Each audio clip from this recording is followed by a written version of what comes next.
എന്താണ് ചെയ്യേണ്ടതെന്നറിയാതെ, എവിടെയാണ് ഒരു മാറ്റത്തിന്റെ തുടക്കമെന്നറിയാതെ, മാറ്റം ആഗ്രഹിക്കുന്ന ആളുകൾ മുഴുവനും മാറ്റം വേണ്ടേ എന്ന് ചോദിക്കുന്നതല്ലാതെ എവിടെയാണ് മാറ്റത്തിന്റെ തുടക്കമെന്ന കൂലങ്കശമായ ഒരു ചർച്ചയുടെ ബീജാഭാവം നടത്തുന്നതായി നാം ഒരിടത്തും കാണുന്നില്ല, കേൾക്കുന്നില്ല.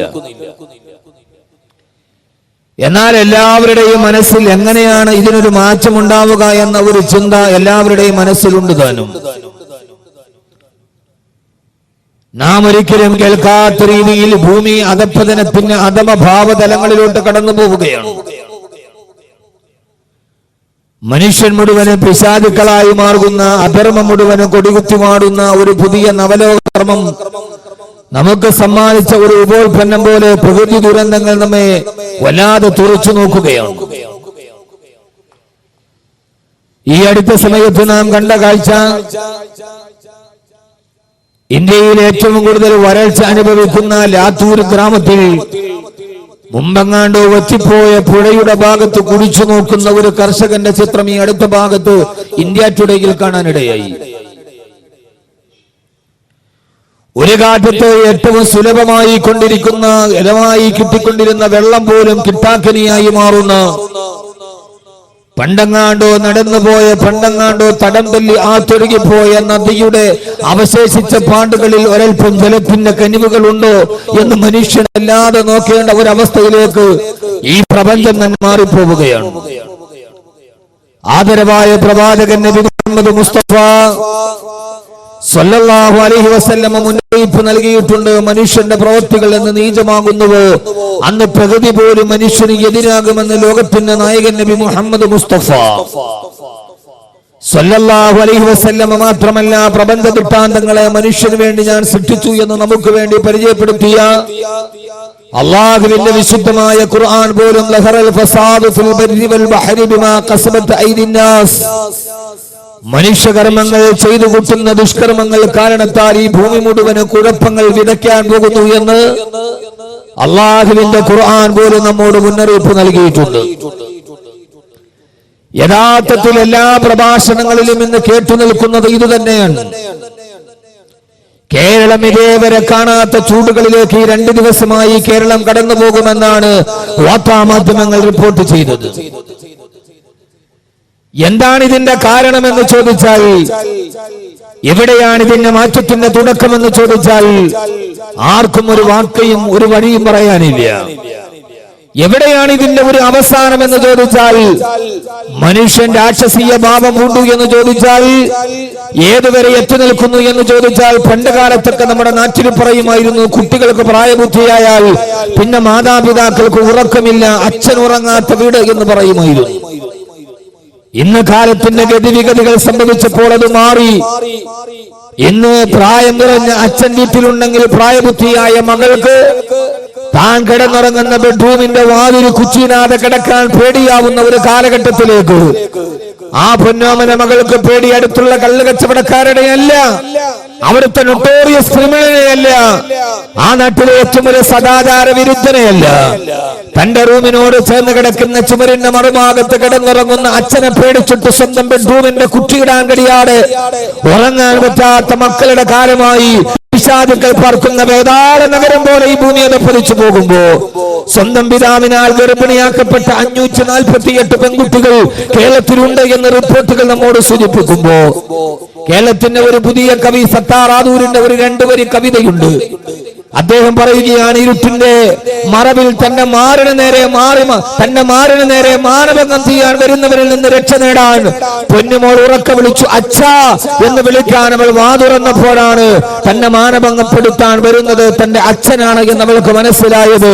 ഇനി അവൾ ആരെ വിളിച്ചിട്ടാണ് ഒരു സംരക്ഷണത്തിന് കേടുക എന്ന് മലയാളത്തിന് ആധുനിക കവി ചോദിച്ച ഒരു ചോദ്യമുണ്ട്.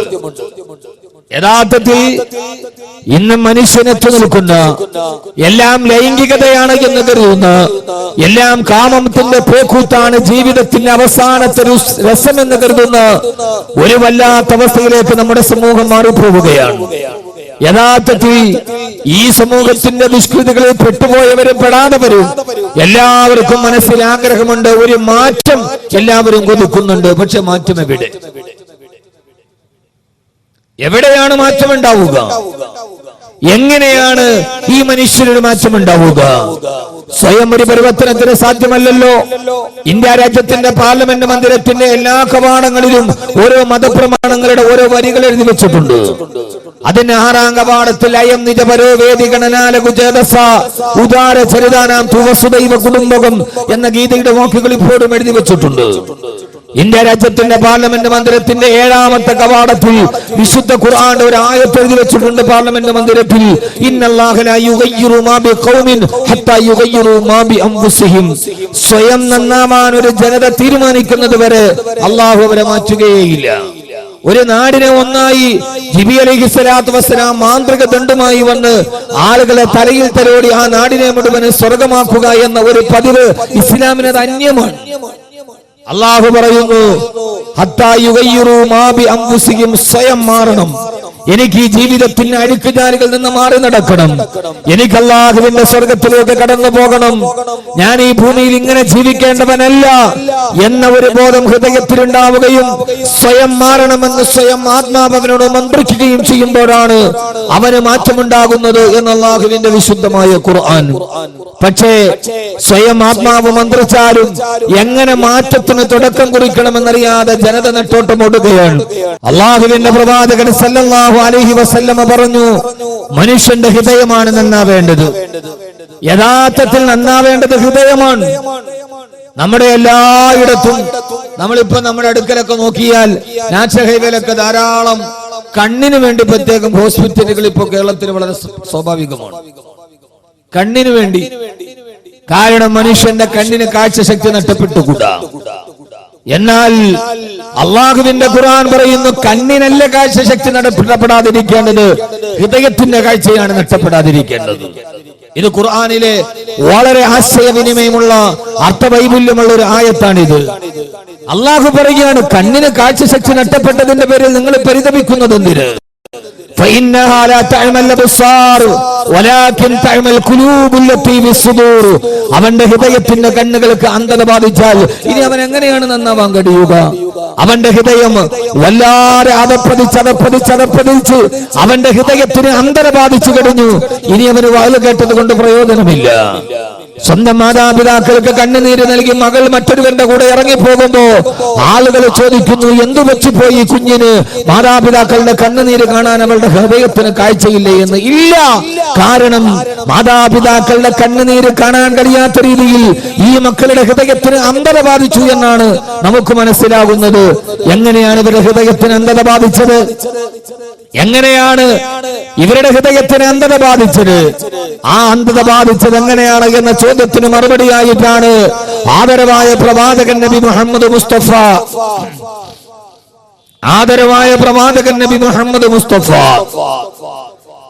സല്ലല്ലാഹു അലൈഹി വസല്ലമ പറയുകയാണ്, ഇന്നൽ അബ്ദ ഇദാ ഖതിയാ, ഏതെങ്കിലും ഒരു അടിമ അല്ലാഹുവിന് ഇഷ്ടപ്പെടാത്തൊരു പാപം ചെയ്താൽ അവന്റെ ഹൃദയത്തിന്റെ ഉള്ളിൽ അല്ലാഹു ചില കറുത്ത അടയാളങ്ങളെ രൂപാന്തരപ്പെടുത്തുമത്രേ. ഓരോ പാപം ചെയ്യുന്തോറും അവന്റെ ഹൃദയത്തിന്റെ ഉള്ളിൽ ചില കറുകറുത്ത അടയാളങ്ങൾ വീണ് ആ കറുത്ത അടയാളം അവന്റെ ഹൃദയത്തിൽ പാപത്തിന് അനന്തരഫലമായി രൂപാന്തരപ്പെടുമ്പോ ഹബീബായ നബി സല്ലല്ലാഹു അലൈഹി വസല്ലമ പറയുകയാണ്, ഇദാ താബാ വസ്തഗ്ഫറാ, അവൻ പശ്ചാത്തപിക്കുകയും ഇസ്തിഗ്ഫാർ ചെയ്യുകയും ചെയ്താൽ, ഒരു പാപം ചെയ്ത ഉടനെ താൻ ചെയ്തതൊരു പാപമാണെന്ന് അവന്റെ ഹൃദയത്തിൽ ബോധോദയം ഉണ്ടാവുകയും അല്ലാഹുവേ ഈ പാപം ചെയ്യുന്നത് നിനക്ക് ഇഷ്ടമല്ലല്ലോ എന്ന ബോധോദയത്തോടെ ഇദാ താബാ വസ്തഗ്ഫറാ, അവൻ തൗബ ചെയ്ത് ഇസ്തിഗ്ഫാർ ചെയ്താൽ ആ കറുത്ത അടയാളത്തെ ഹൃദയത്തിൽ നിന്നാഹു മായിച്ചു കളയുമത്രേ. വീണ്ടും അവന്റെ ഹൃദയം സ്ഫടിക സമാനമായി ജ്വലിക്കുമത്രേ.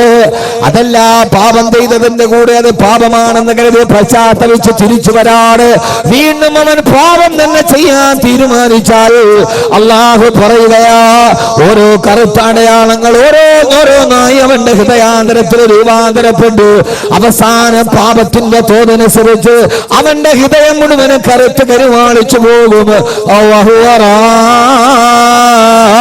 അതിനാണ് റാൻ എന്ന് പറയുന്നതെന്ന് ഹബീബായ നബി മുഹമ്മദ് മുസ്തഫ. ആ ഒരവസ്ഥയ്ക്കാണ് റാൻ എന്ന് പറയുന്നത്.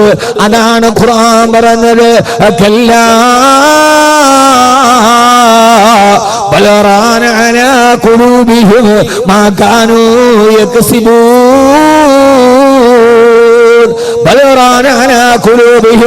അവരുടെ ഹൃദയത്തിന്റെ ഉള്ളിൽ കറുപ്പ് രൂപാന്തരപ്പെട്ടു. അവര് നിത്യജീവിതത്തിന്റെ പാപങ്ങൾ ഹൃദയത്തിന്റെ കറുത്ത അടയാളങ്ങളായി രൂപാന്തരപ്പെട്ട് ആ കറുപ്പവന്റെ ഹൃദയത്തെ മുഴുവനും പൊതിഞ്ഞു കഴിയുമ്പോ പിന്നെ അവന്റെ ഹൃദയത്തിലേക്ക് നന്മയുടെ വേദവാക്യങ്ങൾ ഇറങ്ങി ചെല്ലുകയില്ല. ഖതമല്ലാഹു അലാ ഖുലൂബിഹിം വഅലാ സമഇഹിം വഅലാ അബ്സാരിഹിം ഗിശാവാ. ഇതാരെ കുറിച്ചാണ് ഖുർആൻ പറഞ്ഞതെന്നറിയോ? അവരുടെ ഹൃദയത്തിന് സീല് വെച്ച് കഴിഞ്ഞു, അവരുടെ കണ്ണുകൾക്ക് അന്ധത ബാധിച്ചു കഴിഞ്ഞു. ആരെ കുറിച്ചാ പറയുന്നത്? ഇത് അബൂജഹലിനെ കുറിച്ച് പറഞ്ഞ ആയത്തല്ല. ആദരവായ പ്രവാചകൻ നബി മുഹമ്മദ് മുസ്തഫ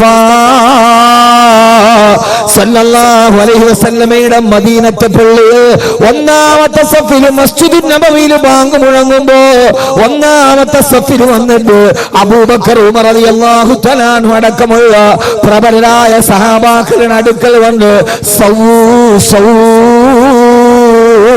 നിങ്ങളെല്ലാം സഫ് ശരിയാക്കി നേരെ നിൽക്കണേ. യഖ്റുജു ഇലൈനാ റസൂലുള്ളാഹ്, ഹബീബായ നബി സല്ലല്ലാഹു അലൈഹി വസല്ലമ ഇമാമത്തിന് വേണ്ടി വരുന്നുണ്ട്. എല്ലാവരും സഫ് ശരിയാക്കി നിൽക്കണേ എന്ന് അല്ലാഹുവിന്റെ പ്രവാചകന്റെ മസ്ജിദുൻ നബവി 5 വഖത്തിന് സഫ് വ്യക്തമാക്കി നിർത്തിയിരുന്ന താടിയും തലപ്പാവും ഉണ്ടായിരുന്ന ആ മനുഷ്യനെ കുറിച്ചാണ് അല്ലാഹുവിന്റെ ഖുർആൻ പറഞ്ഞത്. ആ മനുഷ്യൻ സ്വർഗത്തിലല്ല, അവൻ നരകത്തിന്റെ ഏറ്റവും അടിത്തട്ടില. കാരണമെന്നറിയുമോ? ആ മനുഷ്യനാണ് മുനാഫിക്കീങ്ങളുടെ നേതാവായിരുന്ന അബ്ദുല്ലാഹി ഇബ്നു ഉബയ്യ് ഇബ്നു സലൂൽ. അയാള് നിസ്കരിക്കാത്തത് കൊണ്ടല്ല, അയാള് നോമ്പ് പിടിക്കാത്തത് കൊണ്ടല്ല, വളരെയേറെ ചിന്തിക്കണം. അയാളെ നെറ്റിയിൽ നിസ്കാരത്തടമില്ലാത്തത് കൊണ്ടല്ല. പിന്നെയോ ആ മനുഷ്യന് ഖതമല്ലാഹു അലാ ഖുലൂബിഹിം വഅലാ സമഇഹിം വഅലാ അബ്സാരിഹിം ഗിശാവാ. മദീനത്തെ പള്ളിയുടെ മിമ്പറിൽ വന്നിട്ട് ഗഗനലോകത്ത് നിന്ന് ലൗഹുൽ മഹ്ഫൂദിന്റെ രഹസ്യമായി വന്ന ജിബ്രീൽ അലൈഹിസ്സലാത്തു വസ്സലാം പകർന്നു കൊടുത്ത അറിവ് അല്ലാഹുവിന്റെ റസൂലിന്റെ ഭൂമുഖത്ത് നിന്ന് നേരിട്ട് കേട്ടവരാണവർ. പക്ഷേ ആ പ്രസംഗവും പ്രഭാഷണവും അവരുടെ ഹൃദയത്തിലേക്ക് ഇറങ്ങിപ്പോയില്ല. കാരണം അവരുടെ ഹൃദയം കറുത്തുപോയിരുന്നു. അവരുടെ ഹൃദയം കറുത്തുപോയിരുന്നു. ആ ഹൃദയത്തിലേക്ക് പ്രഭാഷണങ്ങൾ ഇറങ്ങിയില്ല. ആ ഹൃദയത്തിലേക്ക് അല്ലാഹുവിന്റെ വൃത്താന്തങ്ങൾ ഇറങ്ങിയില്ല. ഒന്നിച്ച് യാത്ര, ബൈക്കിന്റെ തൊട്ട് പുറകിൽ ഒന്നിച്ച് യാത്ര ചെയ്തവന് അപകടത്തിൽപ്പെട്ടിട്ട് അവനെ 3 വെള്ളത്തുണിയിൽ പൊതിഞ്ഞു കൊണ്ടുപോയി കബറിലടക്കുമ്പോഴും അല്ലാഹുവേ, തലനാരടയ്ക്കാണല്ലോ ഞാൻ രക്ഷപ്പെട്ടത്, നാളെ ഞാൻ ഇതേപോലെ പോകേണ്ടി വരുമല്ലോ എന്ന് ഹൃദയത്തിന്റെ ഉള്ളിൽ അവന് തോന്നാൻ കഴിയാത്ത രീതിയിൽ അവന്റെ ജീവിതത്തിലെ പാപങ്ങൾ വ്യാപകമായി അവന്റെ ഹൃദയത്തെ അല്ലാഹു സീല് വെച്ച് കഴിഞ്ഞു. അതുകൊണ്ടാണ് അവന്റെ ഹൃദയത്തിലേക്ക് നന്മയുടെ കിരണങ്ങളെ കടയാതെ പോയത് എന്ന് അല്ലാഹുവിന്റെ വിശുദ്ധ ഖുർആൻ. അതുകൊണ്ടാണ് മഹാന്മാര് ഹൃദയത്തിന്റെ രോഗത്തിന് ചികിത്സ പറഞ്ഞപ്പോ അവര് പറഞ്ഞത് ഏതെന്നറിയുമോ? അവര് പറഞ്ഞത് ഏറ്റവും വലിയ ഡയഗ്നോസിക്കിൽ ഏറ്റവും വലിയ ലബോറട്ടറിയുടെ മരുന്നല്ല. خمسة فتلاوة بتدبر المعنى والبطن الخلاء وقيام الليل والتضرع بالسهر ومجالسات الصالحين الفضلاء. ആ മഹാന്മാരോടുള്ള സാഹചര്യം ഉണ്ടാകണമെന്ന് വരെ പറയാനുള്ള കാരണം, എന്റെ പ്രിയപ്പെട്ട സഹോദരാ, ഇങ്ങനെ തന്നെ ഈ ലോകാവസാനം വരെ, അല്ലെങ്കിൽ അവനവന്റെ ജീവിതത്തിന്റെ അവസാനം വരെ ഇങ്ങനെ തന്നെ ജീവിക്കാനാണോ? അതല്ല ഒരു മാറ്റത്തിന് തുടക്കമുണ്ടാകണോ? നമ്മുടെ ഹൃദയത്തിലേക്ക് നന്മയുടെ വെളിച്ചം കടന്നു വരണോ? നമ്മുടെ ജീവിതത്തിൽ മാറ്റമുണ്ടാവണോ? അതിനുവേണ്ടിയാണ് ഞാൻ ഈ പ്രസംഗത്തിന്റെ കാതലായ ഭാഗത്തെ പറയുക. എങ്ങനെയാണ് എപ്പോഴാണ് മനുഷ്യന്റെ ഹൃദയത്തിന് മാറ്റമുണ്ടാവുക? അതൊരു സിംബോസിയം കൊണ്ട് കഴിയില്ല, അതൊരു സെമിനാർ കൊണ്ട് കഴിയില്ല, അതേതെങ്കിലും ഒരു പരിശീലന വെക്കേഷൻ ക്ലാസ് കൊണ്ട് കഴിയുന്നില്ലല്ലോ. പിന്നെ എങ്ങനെയാണ് കഴിയുക? അതറിയണമെങ്കിൽ ലോകത്ത് ഹൃദയത്തിന്റെ ചികിത്സ പഠിപ്പിക്കാമെന്ന് ലോകത്തിന്റെ തിരുദൂതരാണ് പറയേണ്ടത്. ഹബീബായ നബി സല്ലല്ലാഹു അലൈഹി വസല്ലമയുടെ ഒരു ഹദീസാണ്. ഇന്ന് ഞാൻ ഈ സദസ്സിലൊരു പ്രത്യേക വിഷയമില്ലാത്തത് കൊണ്ട് ഏറെ പറയുന്നതിൽ അർത്ഥമില്ല, അല്പമാത്രമാണ് പറഞ്ഞതെങ്കിൽ ശുജായി പറഞ്ഞതുപോലെ ബുദ്ധി കൂർമ്മതയുള്ളവർക്ക് അല്പമാത്രം പോരേ എന്ന് ശുജായി പാടിയിട്ടുണ്ട്. ബുദ്ധി കൂർമ്മതയുള്ളവനൊരു അല്പമാത്രം ജ്ഞാനത്തിന്റെ ശിഖരം അവന് കിട്ടിയാൽ മതി. ഹൃദയത്തിന്റെ സംസ്കരണത്തിന് വേണ്ടി കടന്നു വന്ന ഹബീബായ നബി മുഹമ്മദ് മുസ്തഫ സല്ലല്ലാഹു അലൈഹി വസല്ലം പറയുകയാ, ഇന്ന ഹാദിഹിൽ ഖുലൂബ തസ്ദഉ, മനുഷ്യന്റെ ഹൃദയത്തിൽ കാലാന്തരങ്ങളിൽ തുരുമ്പ് പിടിക്കാൻ തുടങ്ങും. അവന്റെ ഹൃദയത്തിൽ തുരുമ്പി വ്യാപകമാകും. ഓരോ സാഹചര്യങ്ങളും പാപത്തിന് അനിവാര്യമായ അഭോൽപ്പന്നം പോലെ അവന്റെ ഹൃദയത്തിൽ തുരുമ്പ് പിടിക്കുകയാ. ആ തുരുമ്പാണ് ഞാൻ ആദ്യം പറഞ്ഞത്. പാപം ചെയ്തവന്റെ ഹൃദയം എങ്ങനെ കറുത്തു പോകുമ്പോ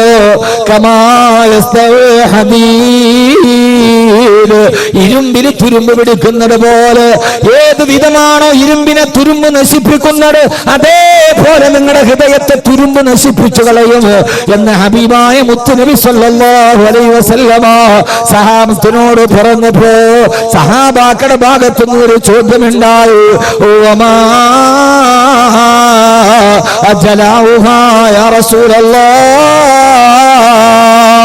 ആ ഹൃദയത്തിന്റെ തുരുമ്പ് കളയാനുള്ള മാർഗമേത് നബിയേ? എന്നെ കേൾക്കാനത്തെ സഹോദരങ്ങളോട്, മാറ്റത്തിന്റെ തുടക്കമുണ്ടാകേണ്ടത് അവനവന്റെ ഹൃദയത്തിൽ നിന്നാണ്, അല്ലാതെ സിംബോസിയം നടത്തിയിട്ടല്ല, സെമിനാറുകളുടെ തുടക്കത്തിൽ നിന്നല്ല. അവനവന്റെ ശരീരത്തിന്റെ മധ്യഭാഗത്ത് വലതു ഭാഗത്തിടത്തോട്ട് തിരിഞ്ഞിരിക്കുന്ന 450 ഗ്രാം തൂക്കമുള്ള ഒരു മുട്ടിയുടെ വലിപ്പമുള്ള ഒരു അവയവമുണ്ട്. ആ ഒരു ചെറിയ അവയവത്തെ സംസ്കരിക്കാൻ അവനവന് തന്നെ കഴിഞ്ഞില്ലെങ്കിൽ ആറടി പൊക്കമുള്ള മനുഷ്യ, 100 കിലോ ഭാരമുള്ള മനുഷ്യ, 100 കിലോ ഭാരമുള്ള നിനക്ക് 450 ഗ്രാം തൂക്കമുള്ള ഒരു അവയവത്തെ നന്നാക്കാൻ കഴിഞ്ഞില്ലെങ്കിൽ പിന്നെ നിന്നെ ആരാണ് മനുഷ്യനെന്ന് പറയുക? ഹബീബായ നബിയോട് ചോദിച്ചു, യാ റസൂലല്ലാഹ്, ഓ വമാ ജലാഉഹാ യാ റസൂലല്ലാഹ്, നബിയെ നിങ്ങളുടെ ഹൃദയത്തിന്റെ തുരുമ്പ് കളയാനുള്ള മാർഗം ഏതാണ്? എന്നെ കേൾക്കാനെത്തിയവരോട്, അങ്ങകരെ മാറി നിന്നവരോട് അവനവന്റെ ഹൃദയത്തിന് സംസ്കരണം എന്നാണ് മുത്ത് റസൂല് പറഞ്ഞത്. 2 മാർഗമാണ്. ആ മാർഗം ഏതെന്നറിയോ? അള്ളാന്റെ റസൂല് പറഞ്ഞത് പാതിരാത്രിയിൽ എല്ലാവരും ഉറക്കത്തിന്റെ കരിമ്പടം പുതച്ചു കിടക്കുമ്പോ രാത്രി എഴുന്നേറ്റ് നിന്ന് തഹജ്ജുദ് നിസ്കരിക്കാനല്ല, നിങ്ങളെ തസ്ബീഹ് പിടിച്ചിട്ട് ദിക്ർ വർദ്ധിപ്പിക്കാനല്ല. അള്ളാന്റെ റസൂല് 2 പ്രായോഗിക മാർഗങ്ങളാണ് പറഞ്ഞു കൊടുത്തത്. അള്ളാന്റെ റസൂല് പറഞ്ഞു, ഒന്ന് ദിക്റുൽ മൗതി, മരണത്തെ ഓർക്കുക. ദിക്റുൽ മൗതി, മരണത്തെ ഓർക്കുക. ഹബീബായ നബി സല്ലല്ലാഹു അലൈഹി വസല്ലമയുടെ അടുക്കലേക്ക് വന്നിട്ട് ഒരു സഹാബി പറഞ്ഞുവല്ലേ, യാ റസൂലല്ലാഹ്, നന്നാകണമെന്ന് ആഗ്രഹമുണ്ട് നബിയെ, പക്ഷേ എത്ര ശ്രമിച്ചിട്ടും എന്റെ ജീവിതത്തിൽ എനിക്ക് മാറ്റം വരുന്നില്ലല്ലോ. എന്റെ ജീവിതത്തിലും മാറ്റം വരാണ് എന്തെങ്കിലും ഒരു പോംവഴി പറയാൻ പറഞ്ഞപ്പോ ഹബീബായ റസൂലുള്ളാഹി സ്വല്ലല്ലാഹു അലൈഹി വസല്ലമ പറഞ്ഞു കൊടുത്തത്, സഹാബി, നിനക്ക് മാറണോ? നിനക്ക് പരിവർത്തനം ഉണ്ടാവണോ? ആവണം നബിയേ. എന്നാൽ അതിന് ഒറ്റ ദിക്ർ മാത്രമേ ഉള്ളൂ. അതേതെന്നറിയോ? കന്നക തമൂത, നാളെയാണ് നീ മരിക്കുന്നതെന്ന് ഉറപ്പിക്കുക. ഇന്നെന്റെ ജീവിതത്തിന്റെ അവസാന ദിവസമാണ്. നാളെ പ്രമാണം കാണാൻ ഞാൻ ഉണ്ടാവില്ല, നാളത്തെ ഉദയം ഞാൻ കാണില്ല.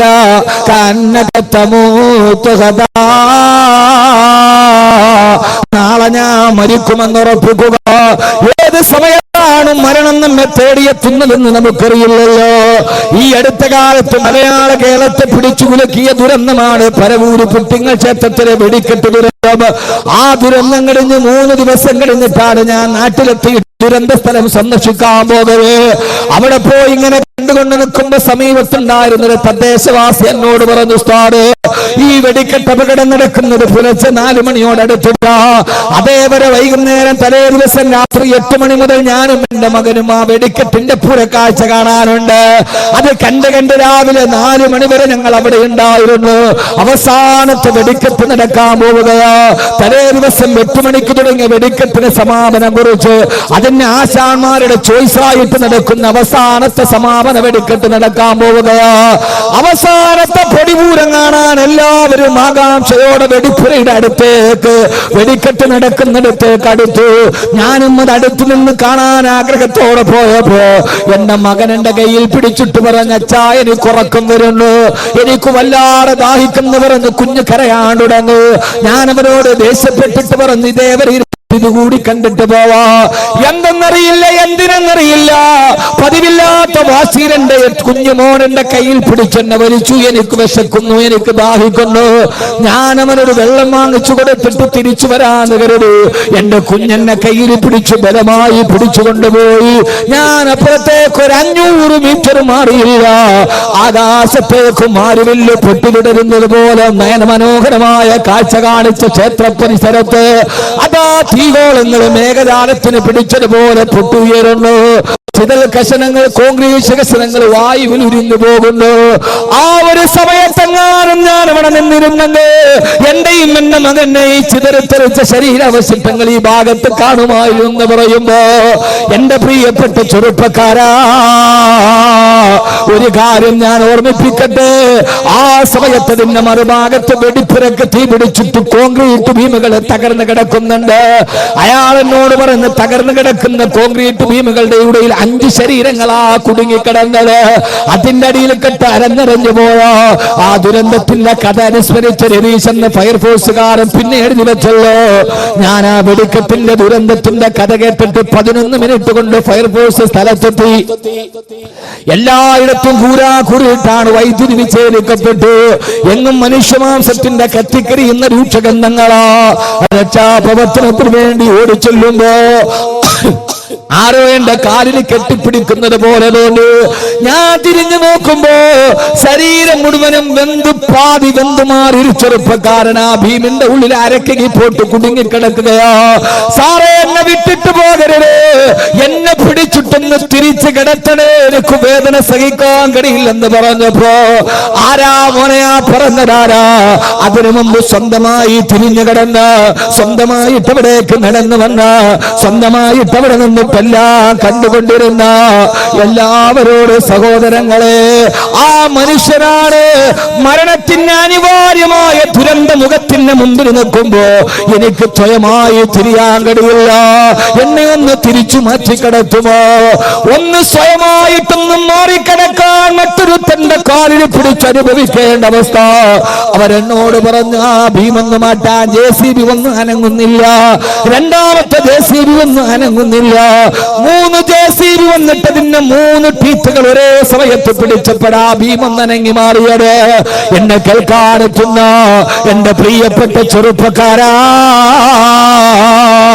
3 JCB ഒരേ സമയത്ത് പിടിച്ചിട്ട് മാത്രം അനങ്ങിയ ഭീമാണ് അവിടെ നിന്ന് 1.5 കിലോമീറ്റർ അകലെ പരവൂർ ടൗണിന്റെ ഭാഗത്ത് ആ സമയത്ത് ആകാശത്തുകൂടി പറന്നുപോയി ബൈക്കിലേക്ക് കയറാൻ പോകുന്ന ചെറുപ്പക്കാരന് ആകാശത്തിലൂടെ പറന്നുപോയി. അത് നേരെ പോയി ടാർ റോഡിൽ ഇടിച്ചിട്ട് അവിടെ നിന്ന് നേരെ എതിർവശത്തുള്ള കടയുടെ ഷട്ടറിലിടിച്ച് അവിടെ നിന്ന് നേരെ തിരിച്ചാ ബൈക്കിലോട്ട് കയറുന്ന ചെറുപ്പക്കാരന്റെ തല അരച്ചുകൊണ്ട് കടന്നുപോയത്, തല തൊട്ടിത്തെറിച്ചുകൊണ്ട് കടന്നു പോകുന്നത്. ഞാനൊന്ന് ചോദിക്കട്ടെ, മരണമെത്തുന്ന 4 മിനിറ്റ് മുമ്പ് തൊട്ടടുത്ത് നിന്നവനെ 1/2 മീറ്റർ 500 മീറ്റർ അപ്പുറത്തേക്ക് മാറ്റിയിട്ട് 1.5 കിലോമീറ്റർ അപ്പുറത്ത് നിന്നവന്റെ അടുത്തിലേക്കും മരണത്തെ കൊണ്ടുപോയടാരാ. അത്രയും നേരം അടുത്ത് നിന്നവനോട് ഇല്ല 4-ാം മാസത്തിൽ നിന്റെ ഉമ്മാന്റെ ഗർഭാശയത്തിന് ഞാൻ എഴുതി വെച്ച നിന്റെ ആയുസിന്റെ രേഖ എത്തിയിട്ടില്ല എന്ന് പറഞ്ഞിട്ടും മകന്റെ രൂപത്തിൽ കൈവെള്ളയിൽ പിടിച്ചിട്ട് അകലേക്ക് മാറ്റിയതാരാ. 1.5 കിലോമീറ്റർ ഇതിൽ ഒന്നുമില്ലാതെ മാറി നിന്നവന്റെ അടുക്കലേക്ക് ആകാശ ആകാശത്തേക്ക് പാഞ്ഞുപോയ കോൺക്രീറ്റ് ബീം തറയിൽ കൊണ്ടിട്ട് ഷട്ടറിലെത്തിട്ട് തിരിച്ചു വന്ന് അവന്റെ തല പൊട്ടിത്തെറിച്ചു കൊണ്ടുപോയി. 1.5 കിലോമീറ്റർ അപ്പുറത്ത് നിന്നവനോട് 4-ാം മാസത്തിൽ ഉമ്മാടെ ഗർഭാശയത്തിൽ വെച്ച് നിന്റെ തലയിൽ ഞാൻ എഴുതി വെച്ച ആയുസി നിമിഷത്തോടെ നിന്ന് പറഞ്ഞ് അടുത്തു നിന്നവനെ അകലേക്ക് മാറ്റുകയും അകലെ നിന്നവനെ മരണത്തിന് പിടികൊടുക്കുകയും ചെയ്തതാരാ? ചെയ്ത തമ്പുരാനാണ്. ലാ ഹൗല വലാ ഖുവത ഇല്ലാ ബില്ലാഹ്. അവനാണ് ഏകനായ നിന്റെ റബ്ബെങ്കിൽ എന്റെ പൊന്നുമോനെ വഫൂക തദ്ബീരിനാ വലില്ലാഹി തഖ്ബീറു. നമ്മളൊക്കെ ചിന്തിക്കുന്നതിനപ്പുറത്തേക്ക് അല്ലാഹുവിന്റെ ഒരു തീരുമാനത്തിന്റെ മുമ്പിലൂടെ നമ്മൾ ഇങ്ങനെ നടന്നു പോകുകയാ. എന്താണ് എന്റെ റബ്ബിനെ കുറിച്ച് നാളെ തീരുമാനിച്ചിരിക്കുന്നതെന്ന് എനിക്കറിയില്ലല്ലോ. അടുത്ത നിമിഷം എന്റെ ജീവിതത്തിന്റെ എന്റെ റബ്ബിന്റെ തീരുമാനം എന്തെന്ന് എനിക്കറിയില്ലല്ലോ. അതുകൊണ്ട് ഒരാൾക്കും ജീവിതത്തിൽ മാറണമെന്ന് ആഗ്രഹമുണ്ടോ? അതിലേറ്റവും പ്രധാനപ്പെട്ട കാര്യം കന്നക തമൂതു ഗദാ, നാളെ അവൻ മരിക്കുമെന്ന് ഉറപ്പിക്കുക. നാളെ രാവിലെയാണ് എന്റെ വീടിന്റെ മുമ്പിൽ നീല ടാർപ്പായ വലിച്ചു കെട്ടുന്നത്. നാളെയാണ്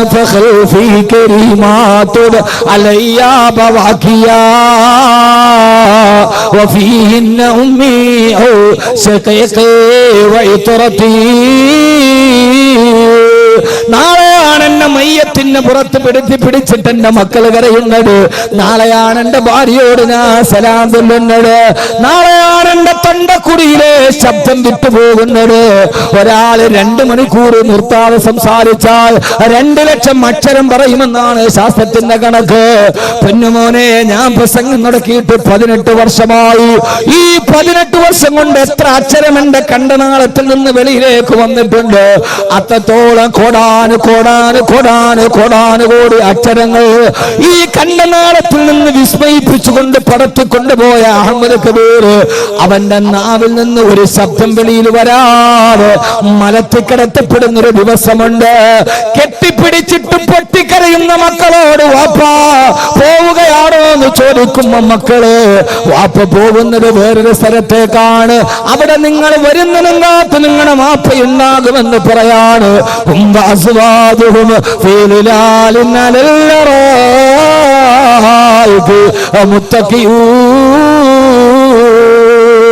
لهم فيها فاكهة ولهم فيها ما يدعون.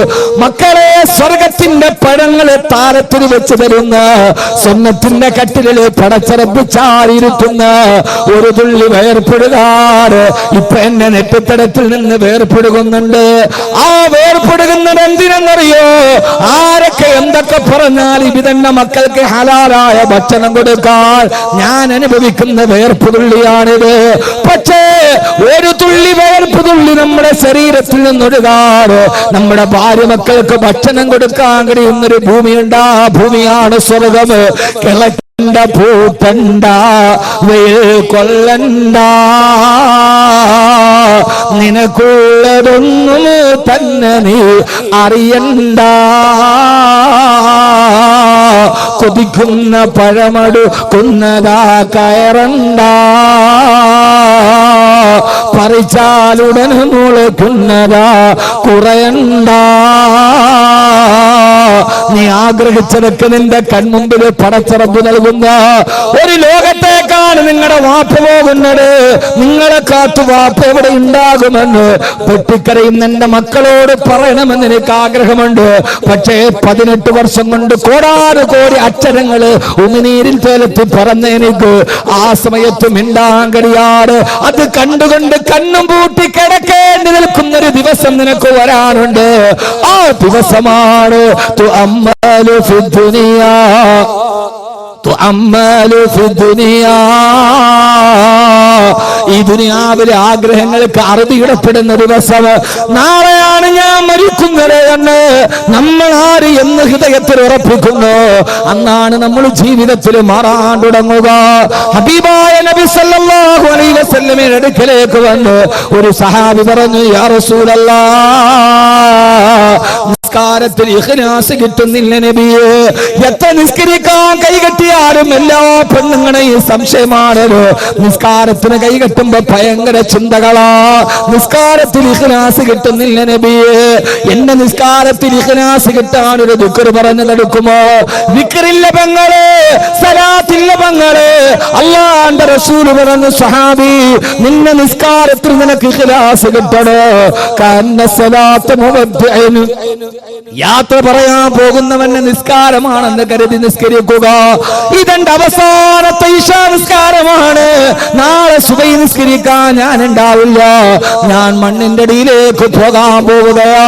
ഇതൊടുക്കത്തെ നിസ്കാരമാണെന്ന് ഓരോ വക്കത്ത് നിസ്കരിക്കുക. എന്നാ നിന്റെ നിസ്കാരത്തിൽ നിനക്ക് ഇഖ്ലാസ് കിട്ടുമെന്ന് ലോകത്തിന്റെ മുത്ത്, ആദർശത്തിന്റെ സത്ത്, ആമനയുടെ പൊന്നൊളി മുത്ത് നബി മുഹമ്മദ് മുസ്തഫ. അപ്പൊ യഥാർത്ഥത്തിൽ എന്താ ഇതിന്റെ അർത്ഥം? എല്ലാവരെയും അത് ബാധിച്ചിട്ടുണ്ട്, ആണും പെണ്ണും ഒക്കെ.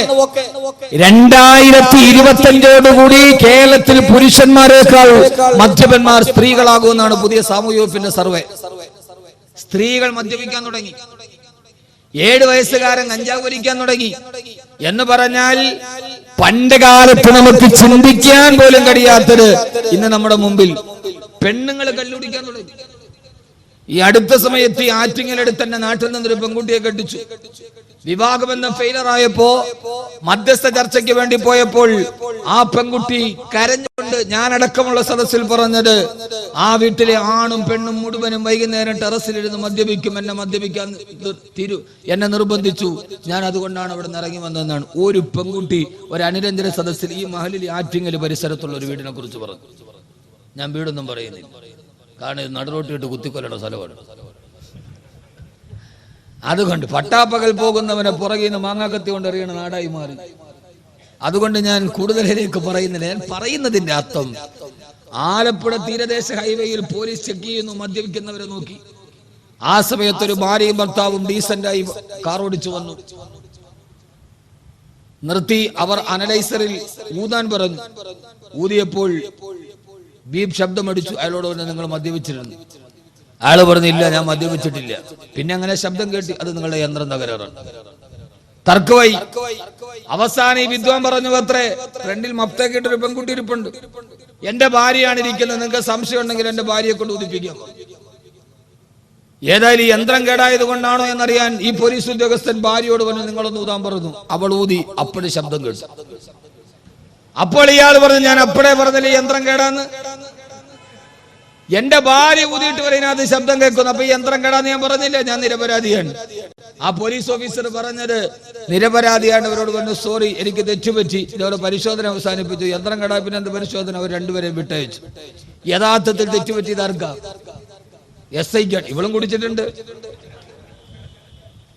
ഇതൊരു സാങ്കല്പിക കഥയല്ല, ഇത് റൊമാൻറ്റിക്. ഇത് വിക്ടർ യുഗോയുടെ നാടകത്തിന്റെ റൊമാൻറ്റിക് ഭാവനയൊന്നുമല്ല, ചിരിക്കാൻ പറയുന്നതുമല്ല.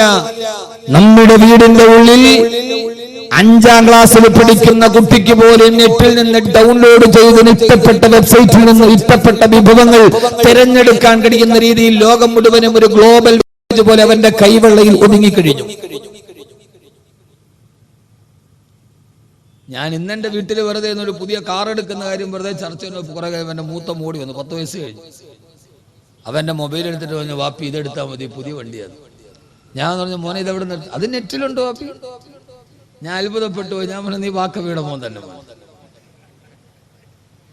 അപ്പൊ യഥാർത്ഥത്തിൽ അത് ഒരു വാഹനമായതുകൊണ്ട് ശരി, അങ്ങനെ ഇരിക്കട്ടെ. എന്നാൽ അതിൽ നിന്ന് ഞാൻ മനസ്സിലാക്കേണ്ടത് എന്താ? ഞാൻ അപ്പോഴേ ഭാര്യയോട് പറഞ്ഞു, മൊബൈൽ ഇനി കുട്ടികളുടെ മുമ്പിൽ വെക്കാൻ പാടില്ല.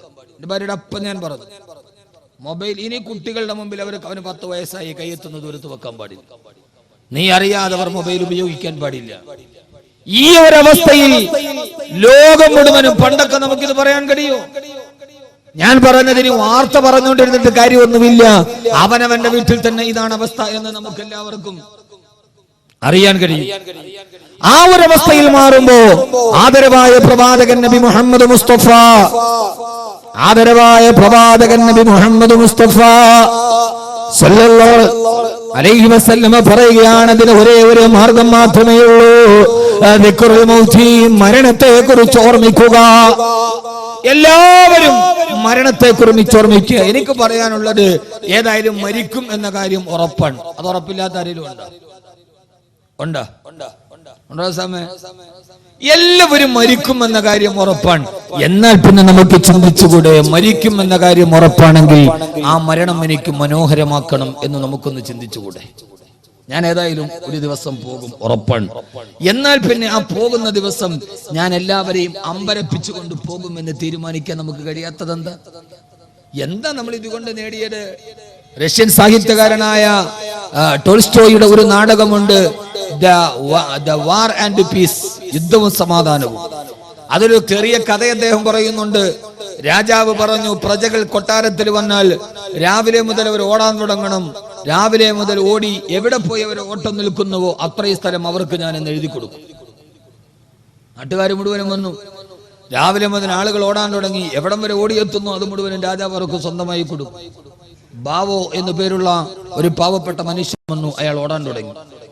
ഓടി ഓടി ദിവസങ്ങളായി ഭക്ഷണം കഴിച്ച് വിഷണ്ണനായ മനുഷ്യൻ ഭക്ഷണം കഴിച്ചിട്ടില്ല, പാപമാണ്. ഓടി തളർന്ന് തൊണ്ട വളർന്നപ്പോ ആളുകൾ കൊണ്ടുപോയി വെള്ളം കൊടുത്തു. അയാൾ പറഞ്ഞു, വെള്ളം കുടിക്കാൻ നിൽക്കാൻ എനിക്ക് സമയമില്ല, അത്രയും സമയം കൂടി ഓടി തീർത്താൽ അത്രയും മണ്ണ് കൂടി എനിക്ക് സ്വന്തമാണ്. അവസാനം ഓടി ഓടി തളർന്നു മരണവെപ്രാളമായി. ആളുകൾ വെള്ളം കൊണ്ടുപോയി കൊടുത്തു. അപ്പോഴും പറഞ്ഞു, ഇല്ല, ഒരടി കൂടി ഓടിയാൽ അത്ര മണ്ണും കൂടി എനിക്ക് സ്വന്തമാണ്. അവസാനം അയാൾ ആ പാതപടിയിൽ തളർന്നു വീണു മരിച്ചു. രാജാവ് പറഞ്ഞവൻ ഓടിയ സ്ഥലം ഞാൻ അവന് കൊടുക്കാമെന്ന് പറഞ്ഞാണ് ഒന്ന് അളന്നു നോക്കാൻ പറഞ്ഞു. രാജകിങ്കരന്മാർ വന്ന അയാൾ ഓടിയ സ്ഥലം അളന്നു നോക്കി. കൃത്യം 6 അടി ഉണ്ടായിരുന്നു. 6 അടി അവന് കൊടുത്തു. നിങ്ങളൊന്ന് ചിന്തിച്ചു നോക്കി, ഈ കഥയ്ക്ക് നമ്മുടെ ജീവിതവുമായി വല്ല സാമ്യമുണ്ടോ? ഒന്ന് എന്നെ നോക്കി. ഞാൻ ഈ പറഞ്ഞ കഥയ്ക്ക് നമ്മുടെ ജീവിതമായി എന്തെങ്കിലും ഒരു സാമ്യമുണ്ടോ? ഒന്ന് നന്നായിട്ട് ഉറങ്ങാൻ കഴിയാതെ, ഒന്ന് നന്നായി വിശ്രമിക്കാൻ കഴിയാതെ, നന്നായിട്ടൊരു ഭക്ഷണം കഴിക്കാൻ കഴിയാതെ, ഭാര്യയുടെയും മക്കളുടെ കൂടെയും ഒരു അല്പനേരം സ്വന്തമായിട്ടൊന്ന് ഇരിക്കാൻ കഴിയാതെ, നമ്മുടെ മാതാപിതാക്കളോട് കുശലം ചോദിക്കാൻ പോലും സമയമില്ലാതെ, ഒരു മുണ്ട് പോലും എടുത്തെടുക്കാൻ കഴിയാതെ, രോഗമുണ്ടെന്നറിഞ്ഞിട്ടും ഡോക്ടറെ പോലും കാണാൻ പോലും സമയം കിട്ടാതെ നമ്മൾ ഇങ്ങനെ ഓടി ഓടി ഓടി ഓടി ഓടി ഓടി സമ്പാദിച്ചിട്ടും ഏറ്റവും അവസാനം നമുക്ക് സ്വന്തമായി കിട്ടിയത് എന്താ സ്വന്തമായി കിട്ടിയത്? 6 അടി മണ്ണ്. 6 അടി മണ്ണിന്റെ ജന്മി എന്ന് പഴയൊരു പാട്ട് കേട്ടിട്ടുണ്ട്. യഥാർത്ഥത്തിൽ ഈ ഓടിയിട്ടൊക്കെ നമുക്ക് കിട്ടിയത് 6 അടി മണ്ണല്ലേ? അതിന്റെ അപ്പുറത്തേക്ക് ആരാ കൊണ്ടുപോയത്? ആരും കൊണ്ടുപോയിട്ടില്ല. എന്നാൽ പിന്നെ നമുക്ക് ചിന്തിച്ചുകൂടെ? എന്താ ചിന്തിക്കേണ്ടത്? ഏതായാലും ഒരു ദിവസം ഈ ലോകത്തിന്റെ ഈ തീർത്ഥാടനത്തിന് അവസാനം കുറിച്ച് ഞാൻ ഏറ്റവും അവസാനം ഇവിടെ നിന്ന് തിരിച്ചു പോകും 6 അടി മണ്ണ് മാത്രമാണ് എനിക്ക് സ്വന്തമുള്ളതെങ്കിൽ എന്റെ അവസാനത്തെ മരണ ദിവസം ഏറ്റവും മനോഹരമാക്കണമെന്ന് എനിക്ക് ചിന്തിച്ചുകൂടെ?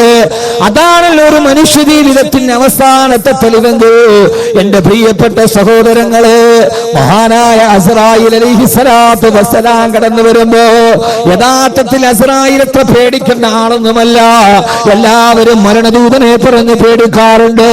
പക്ഷേ മഹാനായ ഹുദൈഫ റളിയല്ലാഹു തആല വഫാത്താകുന്ന നേരം അസ്റായീൽ അലൈഹിസ്സലാത്തു വസ്സലാം റൂഹ് പിടിക്കാൻ വന്നപ്പോ ഹുദൈഫ റളിയല്ലാഹു തആല ഉറക്കെ പറഞ്ഞു, ഹബീബുന ജാഇലാ ഫാഖാ, ഞാൻ ഇതേവരെ കാണാൻ ആഗ്രഹിച്ച എന്റെ കൂട്ടുകാരിൽ ആരെയാണോ ഒന്ന് കാണാൻ ഞാൻ എന്റെ ഹൃദയത്തിൽ കൊതിച്ചിരുന്നത്, ആ കൂട്ടുകാരൻ ഹബീബുന് ജാഇലാ ഫാഖാ.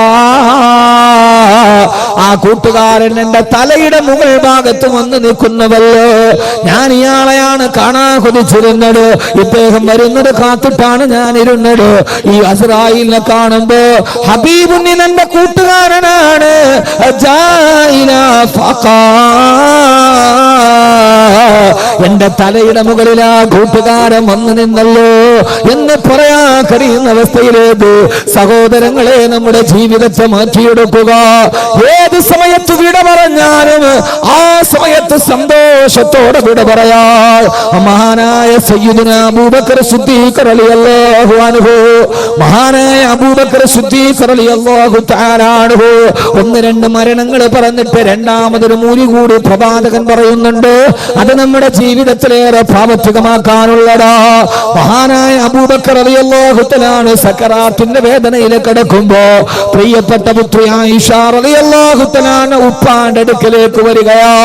ഉപ്പാന്റെ മരണവേദന കണ്ടിട്ട് ഉപ്പാന്റെ ചാരത്ത് നിന്ന് പൊട്ടിക്കരഞ്ഞിട്ട് ആയിഷ റളിയല്ലാഹു തആല പറഞ്ഞു, ഉപ്പ മരണപ്പെട്ടു പോയാൽ പിന്നെ ഉപ്പാക്ക് പകരം നിങ്ങൾക്ക് ആരാണുള്ളത്?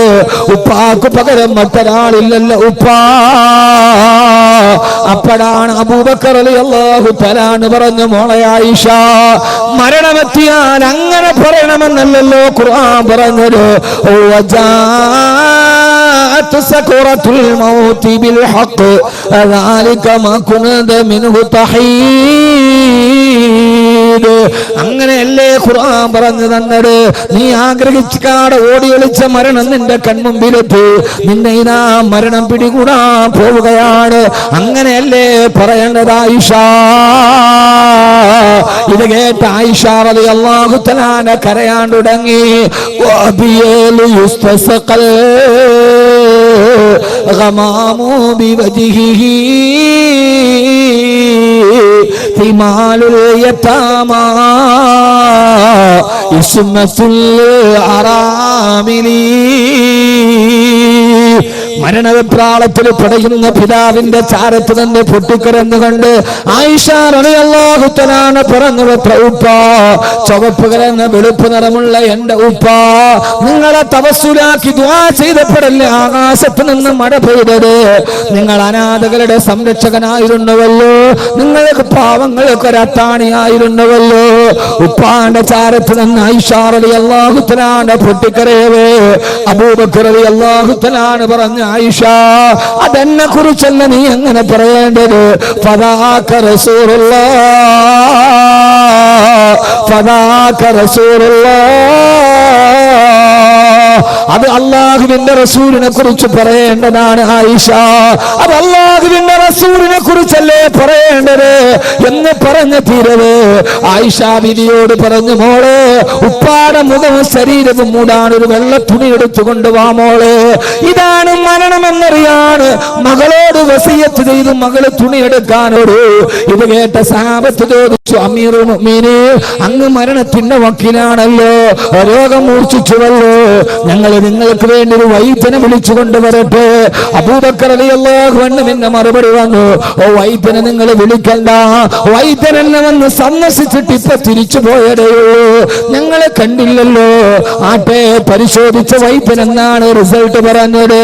ബഹുമാനപ്പെട്ട അബൂബക്കർ റളിയല്ലാഹു തആല എന്നെ മറുപടി, എന്നെ പരിശോധിച്ചിട്ട് വൈദ്യൻ എന്നോട് പറഞ്ഞു, ഇന്നി ഫആലുന ലിമാ ഉരീദ്, നീ എന്റെ അടുക്കലേക്ക് വരാൻ പോവുകയാ, എന്താണോ എനിക്ക് തോന്നുന്നത് അതുപോലെ നിന്നോട് ഞാൻ പെരുമാറുമെന്ന് ആ സന്ദർശകൻ എന്നോട് പറഞ്ഞിട്ടാണ് പോയതെന്ന് മഹാനായ സയ്യിദുനാ അബൂബക്കർ സിദ്ദീഖ് റളിയല്ലാഹു തആല അൻഹു. സഹോദരങ്ങളെ, ആയിഷ റളിയല്ലാഹു തആല വെള്ള തുണിയുമായി വരുമ്പോ അശ്ഹദു അല്ലാ ഇലാഹ ഇല്ലല്ലാഹ് വ അശ്ഹദു അന്ന മുഹമ്മദർ റസൂലുള്ളാഹ്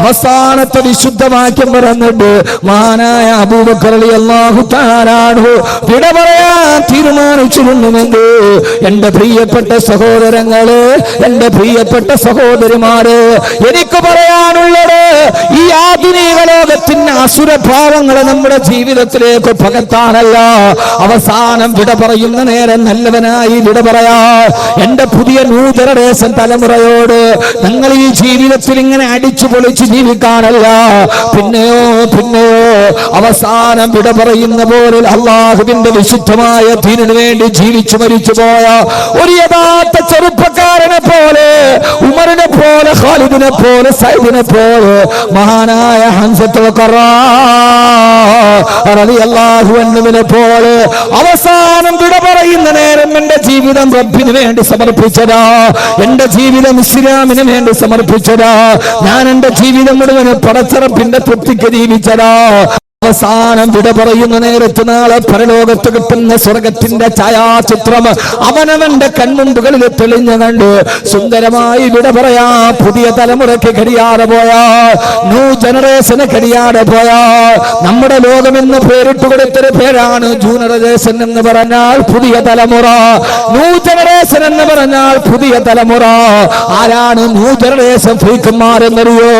അണുകുടുംബത്തിൽ ജനിച്ചിട്ട് ആധുനിക രാസവള നിർമ്മാണശാലയിൽ ഉപോൽപ്പന്നം പോലെ കെൻഡക്കിയും KFCയും ബർഗറും പിസയും മാത്രം തിന്നു പഠിച്ച, രാവിലെ മൊബൈൽ ഡാറ്റയുടെ ബാലൻസ് നോക്കുന്ന, വൈകുന്നേരം ആരാണ്ട് മടിക്കുത്തിനി പിടിച്ചിട്ടാണെങ്കിലും വേണ്ടില്ല മൊബൈൽ ഡാറ്റ ചാർജ് ചെയ്ത് പാതിരാത്രിയുടെ നിശബ്ദതയിൽ ലോകത്തുള്ള 140 രാട്ടത്തിലേറൊക്കെ പെണ്ണ് തുണിയുരിഞ്ഞാടിയാൽ കൈവെള്ളയിൽ നിൽക്കുന്ന www.com ലോകത്തുള്ള പെണ്ണിന്റെ അനാവശ്യം മുഴുവനും ആസ്വദിക്കുന്ന, പാതിരാത്രി പകലാക്കി മാറ്റുന്ന, അവസാനം ആസ്വദിച്ച് തളർന്നു കഴിയുമ്പോ മുമ്പിൽ നികത്തി വെച്ചിരിക്കുന്ന ലാപ്ടോപ്പിന്റെ ഡെസ്ക്ടോപ്പിലേക്ക് തലതേത്ത് വെച്ച് മയങ്ങുന്ന, വർഷങ്ങളായി പള്ളിയിലെ സുബഹിന്റെ ബാങ്ക് ചെവിയിൽ ഇതേവരെ കേട്ടിട്ടില്ലാത്ത, ഇതേവരെ വർഷങ്ങളായി സുബഹിയുടെ ബാങ്ക് കേൾക്കാതെ മധ്യാഹ്നത്തിൽ എഴുന്നേറ്റ് പോകുന്ന എന്റെ പ്രിയപ്പെട്ട മുസ്ലിം ചെറുപ്പക്കാരാ, എന്റെ പ്രിയപ്പെട്ട മുസ്ലിം ചെറുപ്പക്കാരാ, മാറണ്ട മോനെ, നിനക്ക് പ്രണയമെന്ന 3 അക്ഷരത്തെ കാമമെന്ന 2 അക്ഷരത്തോട് ചേർത്ത് പിടിച്ച് എല്ലാം പെണ്ണാണെന്ന് കരുതുന്ന, എല്ലാ പെണ്ണിനോടുള്ള അഭിനിവേശം എന്ന് കരുതുന്ന, ജീവിതം മുഴുവനും ഒരു മൊബൈൽ ഫോണുമായി പെണ്ണിന്റെ പുറകെ മാൻപേടയുടെ പുറകെ സിംഹക്കുട്ടി നടക്കുന്നത് പോലെ നടന്നു പോകുന്ന പുതിയ തലമുറയോട് ഞാൻ ഓർമ്മിപ്പിക്കുകയാ. പൊന്നുമോനെ, നന്നായിട്ട് മരിക്കണ്ട മോനെ, നന്നായിട്ട് വിട പറയേണ്ട കുട്ടിയെ, മരിക്കുന്ന സമയത്ത് സ്വർഗം കാണേണ്ട മോനെ. ആ ഒരു ബോധത്തിൽ ജീവിക്കാൻ കഴിയണ്ടേ? അങ്ങനെ ബോധത്തിൽ ജീവിച്ചപ്പോഴാണ് മഹാനായ ഖാത്തമുൽ അസ്മർ റളിയല്ലാഹു തആല അൻഹു 30 വർഷക്കാലം തന്റെ ഉസ്താദായ സക്കീഖുൽ ബൽഖിയുടെ വീട്ടിൽ പഠിക്കാൻ പോയി. 30 വർഷക്കാലം തന്റെ ഉസ്താദിന്റെ വീട്ടിൽ പോയിട്ട് ആ 30 വർഷക്കാലം നിനക്ക് വെള്ളമൊഴിച്ചതെന്നത് ആണാണോ പെണ്ണാണോ എന്ന് മഹാനവറുകൾക്ക് അറിയുമായിരുന്നില്ല. കൂട്ടുകാരന്റെ വീട്ടിലേക്ക് പോയപ്പോ ഹറാമാണെന്ന് കരുതിയിട്ട് പെൺമക്കളുടെ മുഖത്ത് നോക്കാതെ കണ്ണ് താഴോട്ട് ചരിച്ചിരുന്ന, 30 വർഷമായൊരു വീട്ടിൽ സ്ഥിരമായിട്ട് പോയിട്ട് വെള്ളമൊഴിച്ച് തന്നനാണാണോ പെണ്ണാണോ എന്നറിയാതിരുന്ന ഒരു മനുഷ്യജന്മം ഈ ലോകത്തൊക്കെ കടന്നു പോയിട്ടുണ്ട്. ഒരു ദിവസം സക്കീഖുൽ ബൽഖി റളിയല്ലാഹു തആല വീട്ടിൽ പോകുമ്പോ ഖാത്തമുൽ അസ്മർ ഡ്രസ് മാറിക്കൊണ്ടിരിക്കുകയാ. വാതിലിൽ പോയി മുട്ടി. ഉസ്താദ് പറഞ്ഞു, പെൺമക്കളോട് ആരാണ് വാതിലെന്ന് നോക്കുക. വാതിലിൽ നോക്കുമ്പോ മഹാനായ ഖാത്തമുൽ അസ്മർ റളിയല്ലാഹു തആല കണ്ണിങ്ങനെ താഴോട്ട് കുനിഞ്ഞു നിൽക്കുന്നുണ്ട്. പെൺമക്കളോട് ചെന്ന് വാപ്പായോട് പറഞ്ഞ വാക്ക് ഇന്നും ചരിത്രത്തിൽ കിടക്കുന്നുണ്ട്. ആരാണ് മക്കളെ വാതിൽപ്പടിയിൽ വന്നത്? ഉപ്പാ സാഹിബുക്കൽ അമാ, സാഹിബുക്കൽ അമാ. ഇത് പറഞ്ഞ എന്റെ പുതിയ തലമുറക്കും മനസ്സിലൊന്ന് വിശ്വസിക്കാൻ കഴിയില്ല. വാപ്പാ നിങ്ങളുടെ അന്ധനായ കൂട്ടുകാരനാണ് ഉപ്പ. അന്ധനായ കൂട്ടുകാരൻ എനിക്കില്ലല്ലോ. ചെന്ന് നോക്കുമ്പോ ഖാത്തമുൽ അസ്മർ റളിയല്ലാഹു അൻഹു, മക്കളെ ആ ചെറുപ്പക്കാരൻ അന്ധനല്ല. 30 വർഷക്കാലം നിങ്ങളുടെ വീട്ടിലെ നിത്യസന്ദർശകനായി വരുമ്പോ തങ്ങളുടെ മുഖത്തേക്ക് കണ്ണുയർത്തിയൊന്ന് നോക്കാത്ത ചെറുപ്പക്കാരന് അന്ധനാണെന്ന് ആ പെൺകുട്ടികൾ വിചാരിച്ചു പോയിരുന്നു. 21ാം നൂറ്റാണ്ടിൽ ചിന്തിക്കാൻ കഴിയോ ഇങ്ങനെ ഒരു ചെറുപ്പക്കാരനെ കുറിച്ച്?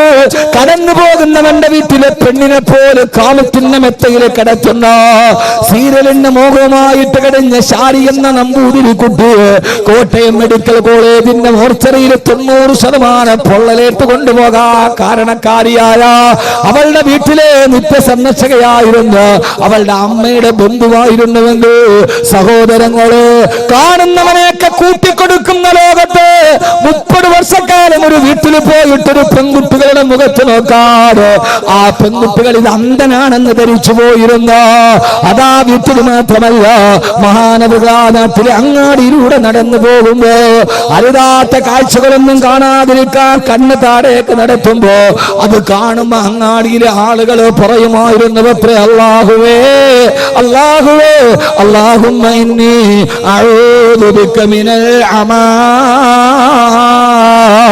അല്ലാഹുവേ നിന്നോട് ഞങ്ങൾ അന്ധതയിൽ നിന്ന് കാവലിനെ തേടുന്നു അല്ലാ. ആ നടന്നു പോകുന്ന മനുഷ്യനോട് അന്ധനാണെന്ന് കരുതിയിട്ട് അങ്ങാടിയിലെ ചുറ്റുവട്ടത്ത് നിന്ന ആളുകൾ ഞങ്ങളെ ഇങ്ങനെ അന്ധനാക്കല്ലേ അല്ലാ എന്ന് കാവലിനെ തേടുന്ന രീതി അല്ലാഹുവിന് ഇഷ്ടപ്പെടാത്തവന്റെ കണ്ണിന് വേണ്ടാന്ന് പറഞ്ഞിട്ട് സഹോദരങ്ങളെ, എന്റെ ചെറുപ്പക്കാരെ, നമ്മുടെ കണ്ണുകൾ കൊണ്ട് കാണുന്നത് പാപമാ. ഒന്നും വേണ്ട, നമ്മുടെ ഹൃദയം കറുക്കാൻ അധിക സമയം വേണ്ട. കണിയാപുരത്ത് നിന്ന് നേരെ കഴക്കൂട്ടം വരെ സഞ്ചരിച്ചാൽ മതിലുകൾ വെച്ചിരിക്കുന്ന പോസ്റ്ററുകൾ കണ്ടാൽ മതി. ഹറാമിന്റെ പേക്കൂത്ത് നടത്തുമ്പോ മക്കളും ഭാര്യയുമായിട്ട് നടക്കാൻ കഴിയാത്ത സിനിമാ നടിമാരുടെ അടിപ്പാവാടയുടെ കളർ പോലും കാണിക്കുന്ന അർദ്ധനഗ്ന പോസ്റ്ററുകൾ വ്യാപകമാകുമ്പോ ഒരു കാര്യത്തിൽ ഇതൊക്കെ കാണാൻ വിധിക്കപ്പെട്ടവരാണ് നമ്മൾ. പെട്ടെന്ന് തുറന്നാൽ ഫേസ്ബുക്ക് ഓൺ ചെയ്താൽ അശ്ലീലതയുടെ ആവർത്തന ഭാവങ്ങളെ കാണുമ്പോ ഒരു കാര്യത്തിൽ ഗൾഫ് രാഷ്ട്രത്തിൽ ജീവിക്കാൻ കഴിഞ്ഞാൽ കുറച്ച് നല്ലതാണ്. GCCയിൽ എവിടെ പോയാലും ദേശീയ പാതയിലൂടെ സഞ്ചരിക്കുമ്പോൾ ബോർഡ് കാണും, ലാ തനസ ദിക്റല്ലാ, അല്ലാഹുവിന്റെ ദിക്റിനെ മറക്കരുത്.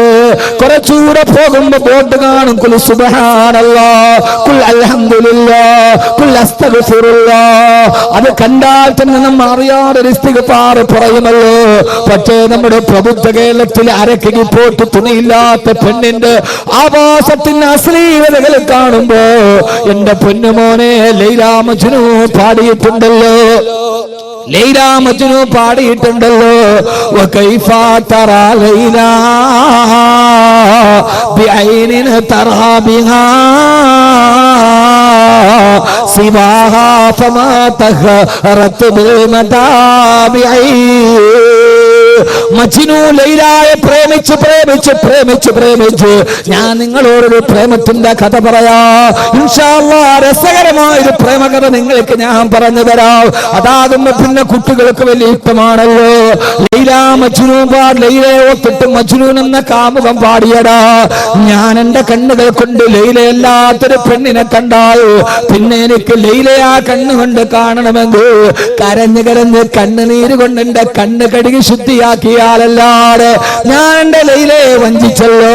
അവളല്ലാത്തൊരു പെണ്ണിനെ ഞാൻ നോക്കിയല്ലോ.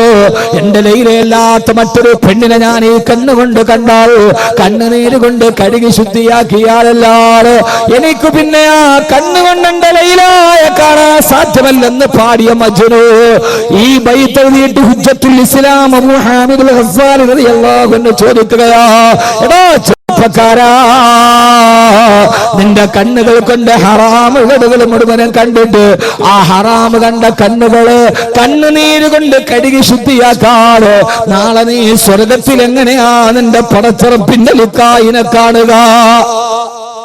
ആ കണ്ണുകൊണ്ട് നിനക്ക് അല്ലാഹുവിന്റെ ലിക്കായിനെ കാണാൻ പറ്റുമോ? സിവാഹാ ഫമാ തഹറത് ബിൽ മദാമിഇ. എന്റെ കുട്ടികളോട് ഞാൻ ഹൃദയത്തിൽ തൊട്ട് ചോദിക്കുകയാ, ഈ നെറ്റുകളും ഈ വൈബ്സുകളും ഈ ബ്രൗസറുകളും ഒക്കെ എടുത്ത് ഓരോ അശ്ലീലങ്ങളെ കണ്ട് ആസ്വദിച്ച് സുഖിച്ച് രസിച്ചിട്ട് ആ കണ്ണുകൊണ്ട് എങ്ങനെയാ മോനെ നിന്റെ റബ്ബിനെ നിനക്ക് കാണാൻ കഴിയുക? അതുകൊണ്ട് ഈ തമ്മാടിത്തരത്തിൽ നിന്നൊരു തിരിച്ചു വേണോ? ഹൃദയ ഉറപ്പിക്കണേ. കണ്ണൊക്കെ തമൂത്തുകഥാ, നാളെ ഞാൻ മരിക്കും എന്ന കാര്യം ഉറപ്പാക്കുക. അല്ലാഹു തൗഫീഖ് നൽകട്ടെ. അപ്പൊ നാളെ മരിക്കും എന്നൊരാൾ ഉറപ്പിച്ചാൽ അയാൾ ജീവിതത്തിൽ ഏറ്റവും നല്ലത് ചെയ്യാൻ തീരുമാനിക്കും, നല്ലത് പറയാൻ തീരുമാനിക്കുക. ഏറ്റവും നല്ല വാക്കുകൾ അവൻ പറയുക. ഏറ്റവും നല്ല വാക്ക് അവൻ പറയുക. ഏറ്റവും നല്ല വാക്യതാ എന്ന് പറയും. ഏറ്റവും നല്ല വാക്യതാ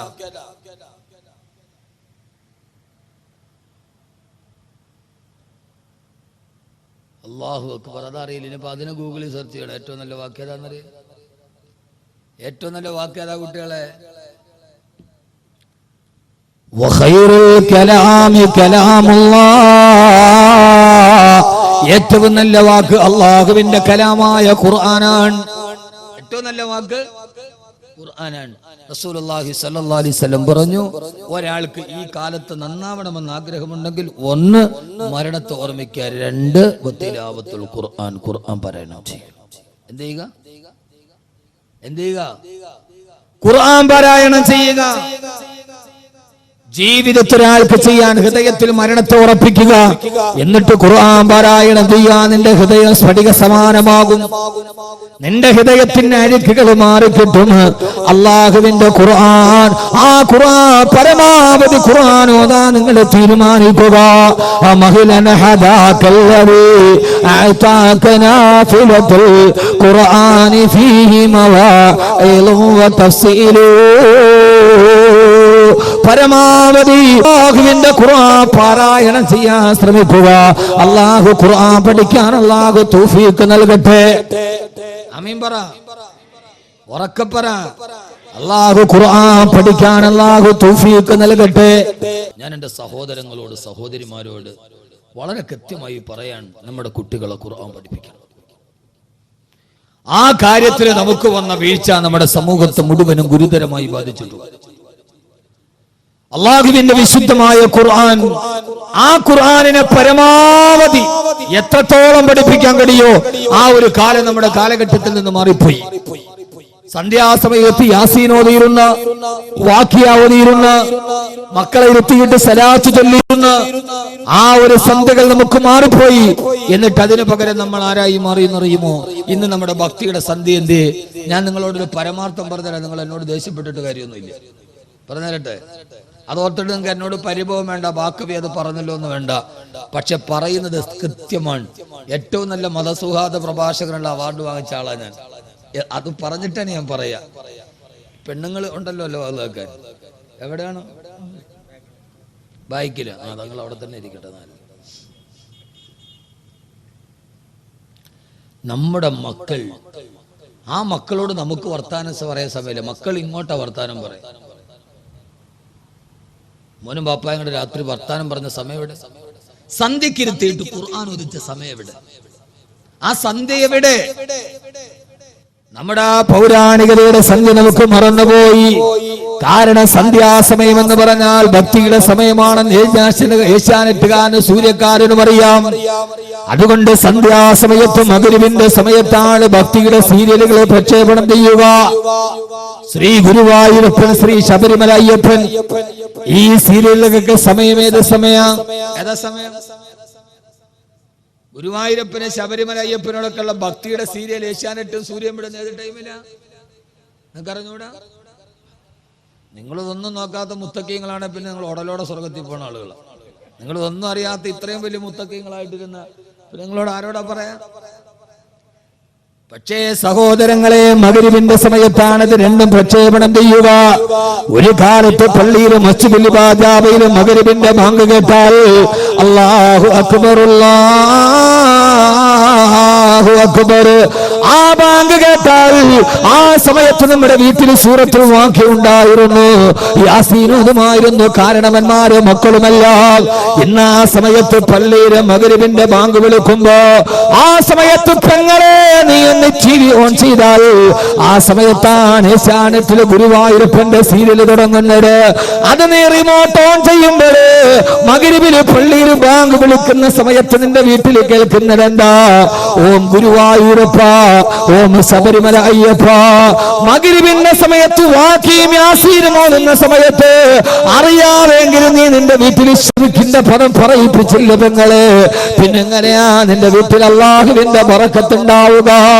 ആ സീരിയൽ ഒന്ന് ഓൺ ചെയ്യുമ്പോ ആ വിളികളോടെ നിന്റെ മഗ്‌രിബിന്റെ സമയം തുടങ്ങുമ്പോ ബോധപൂർവമോ അല്ലാതെ ആ സമയത്ത് നിന്റെ വീട്ടിലെ ശിർക്കിന്റെ പദം നീ പറയിപ്പിച്ചവളാണ്. അതുകൊണ്ട് സഹോദരിമാര്, എത്ര വലിയ അണുകുടുംബമായാലും എവിടെയൊക്കെ എത്തി നിന്നാലും സന്ധ്യാസമയത്ത് നിങ്ങൾ ഖുർആൻ ഓതണേ. അല്ലാഹുവിന്റെ ഖുർആൻ പാരായണം ചെയ്യണേ. എത്ര വലിയ കോടീശ്വരന്മാരായാലും ഒരു കാര്യം ഞാൻ പറയട്ടെ നിങ്ങളോട്, കേരളം കണ്ട വലിയ കോടീശ്വരനാണ് ലുലുവിന്റെ MD ബഹുമാനനായ MA യൂസുഫ് അലി സാഹിബ്. എന്റെ വളരെ അടുത്ത ഒരു ഹൃദയബന്ധമുള്ള ആളാണ്. അല്ലാഹു അദ്ദേഹത്തിന് ആഫിയത്തും ആരോഗ്യവും കൊടുക്കട്ടെ. കഴിഞ്ഞതിന് മുമ്പിലത്തെ റമളാനില് അദ്ദേഹത്തിന്റെ വീട്ടിൽ നോമ്പ് തുറക്കാൻ പോകുന്ന സമയമാണ്. 10 മിനിറ്റ് കൂടിയുണ്ട്.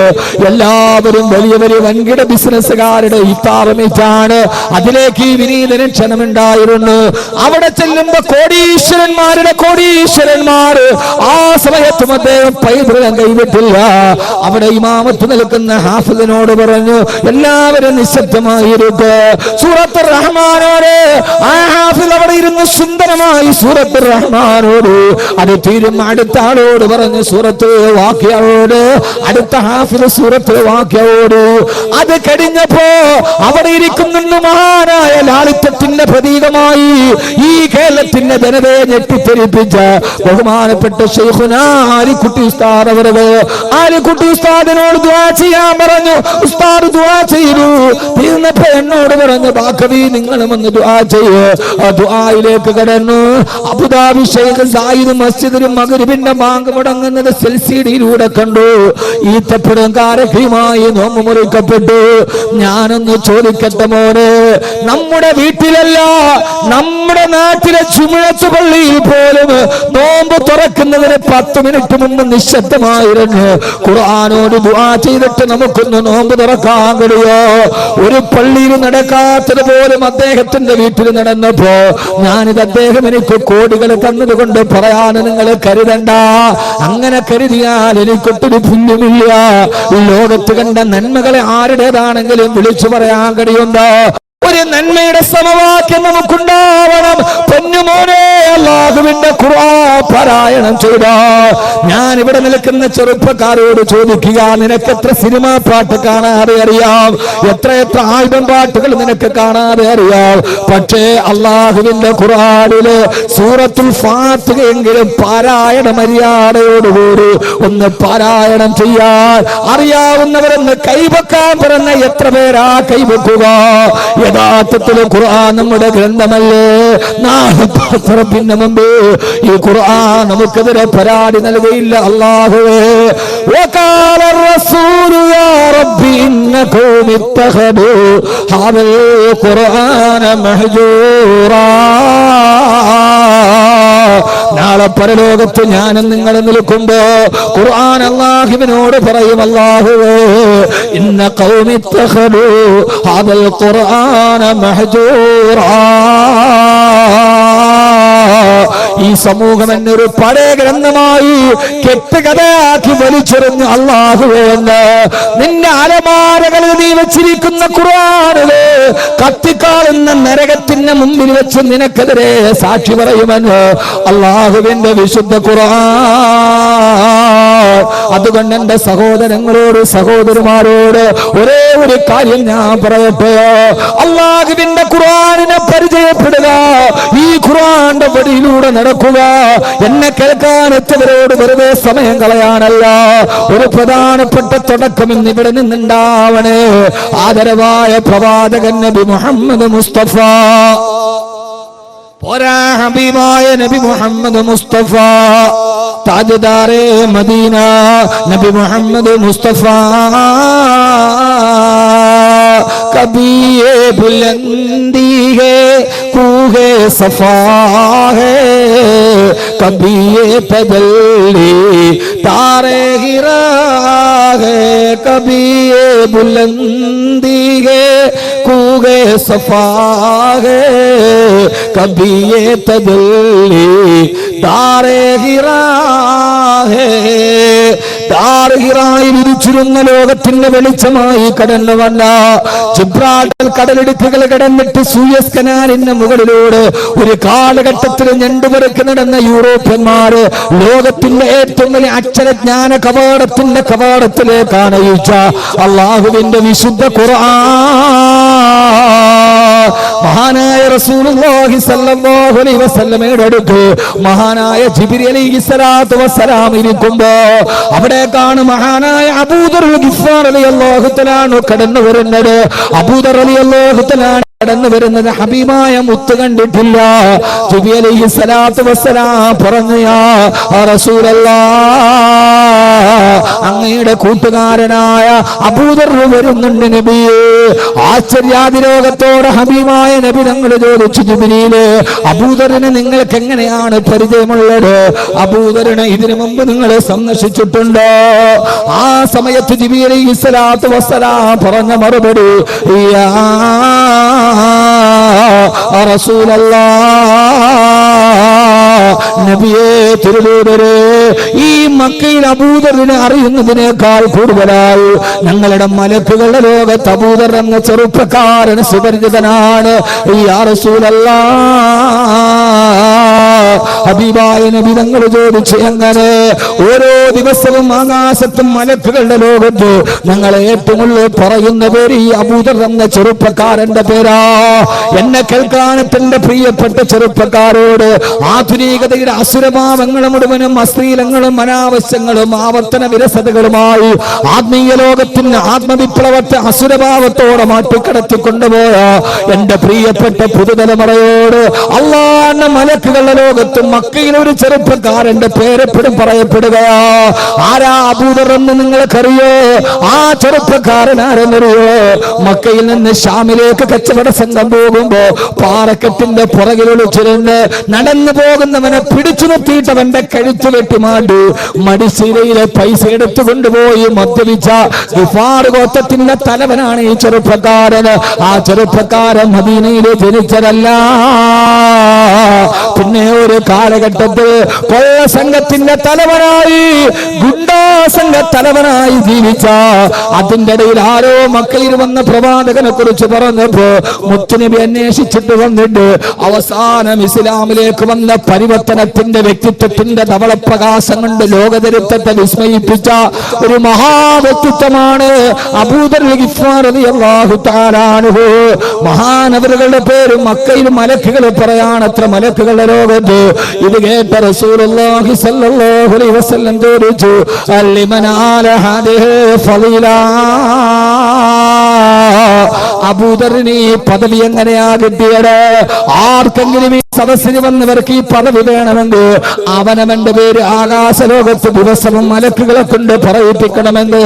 മോനെ വെയിറ്റ് ഷെഡിന്റെ മുകളിലല്ല, രക്തസാക്ഷി മണ്ഡപത്തിന്റെ മുകളിലല്ല, നേതാവ് ചൂണ്ടിക്കാണിച്ചവനെ പാതിരാത്തിരി പതിയിരുന്നിട്ടവന്റെ പള്ളയിലേക്ക് പിച്ചാത്തിപ്പിടി കുത്തിക്കയറ്റി കുടൽമാലയുടെ ഇടയിൽ കൊടിപതാക പൊക്കിയതിന് സമ്മാനം കിട്ടിയ രക്തസാക്ഷി മണ്ഡപത്തിന്റെ പുറകിലല്ല, അല്ലാഹുവിന്റെ മലക്കുകളുടെ ലോകത്തിന്റെ പേരെഴുതപ്പെടണോ? ഹബീബായ റസൂലുള്ളാഹി സ്വല്ലല്ലാഹു അലൈഹി വസല്ലം ചോദിച്ചു, അബൂദർ ലിമനാല ഹാദിഹി ഫളീല,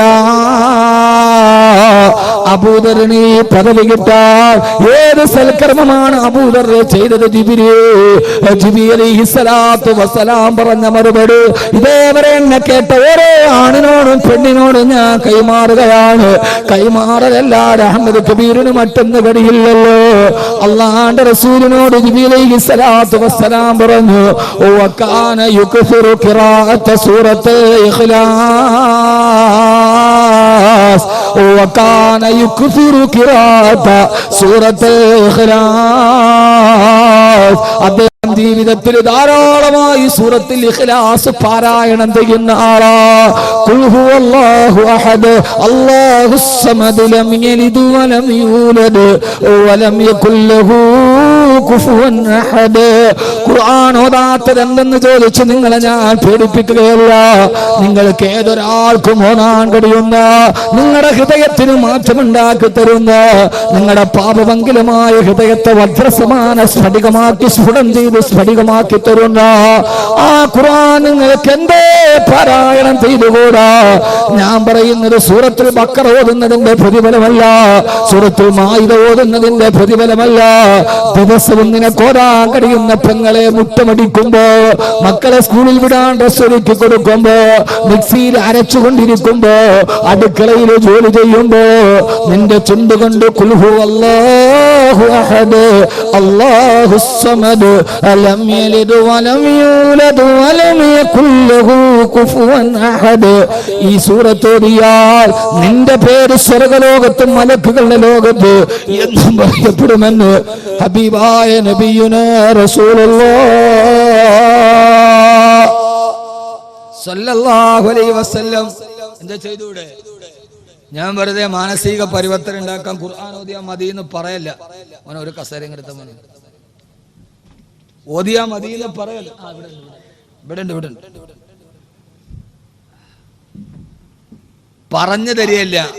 ഇത് കേൾക്കാമെന്ന് ഏതൊരു കുട്ടിക്ക് ഓതാൻ പറ്റും. ഇനി അറിയില്ലെങ്കിൽ അവന് എളുപ്പത്തിൽ പഠിക്കാൻ കഴിയും. ഖുർആൻ പഠിക്കണം. അല്ലാഹു തൗഫീഖ് നൽകട്ടെ. ആമീൻ പറ. ഞാൻ ആമീൻ കേട്ടിട്ടെങ്ങാനും പഠിക്കാൻ തോന്നിയാലും ഓർത്തിട്ട് അള്ളാഹു പഠിക്കാൻ തൗഫീഖ് നൽകട്ടെ. ഖുർആൻ ഒരു അത്ഭുതമാണ്. ഖുർആനെ കുറിച്ച് പ്രസംഗിച്ചാൽ തിരുവച്ച പിന്നെ പറയാൻ പറ്റും. എല്ലാം നമ്മളെ പഠിപ്പിച്ചത് ഖുർആനാണ്. എഴുതാൻ മാത്രമല്ല വായിക്കാനും എണ്ണാനും നമ്മളെ പഠിപ്പിച്ചത് ഖുർആനാണ്. എൻ്റെ കുട്ടികളോട് ഞാൻ പറയാം, ഖുർആൻ നിങ്ങൾ പഠിക്കണം. എണ്ണാൻ പഠിപ്പിച്ചത് ഖുർആനാണ്. 1 2 3 4 5 6 7 8 9 10 11 12 ഇങ്ങനെ ആദ്യമായിട്ട് നമുക്ക് എണ്ണൽ സംഖ്യ പഠിപ്പിച്ചാരാ? ഇത് മരിക്കുമ്പോൾ ഓതാനുള്ള ഗ്രന്ഥം മാത്രമല്ല, സമയമില്ല. 1 2 3 4 5 6 എണ്ണാൻ പഠിപ്പിച്ചാരാ? ആരാ സമയം? അങ്കൻവാടി പോയപ്പോ ടീച്ചർ അല്ലേ? അങ്ങനെയല്ലേ? അല്ലെ LKG-യിലും. അപ്പൊ ഇന്നിപ്പോ LKG UKG ഇല്ല. അന്ന് 1 മുതൽ 10 വരെ. നമ്മുടെയൊക്കെ കാലത്ത് LKG ഇല്ല, UKG ഇല്ല, +1 ഇല്ല, +2 ഇല്ല. 1 മുതൽ 10 വരെ. 10 കഴിഞ്ഞാൽ പിന്നെ PDC പരമദരിദ്രവാസി കോഴ്സ്.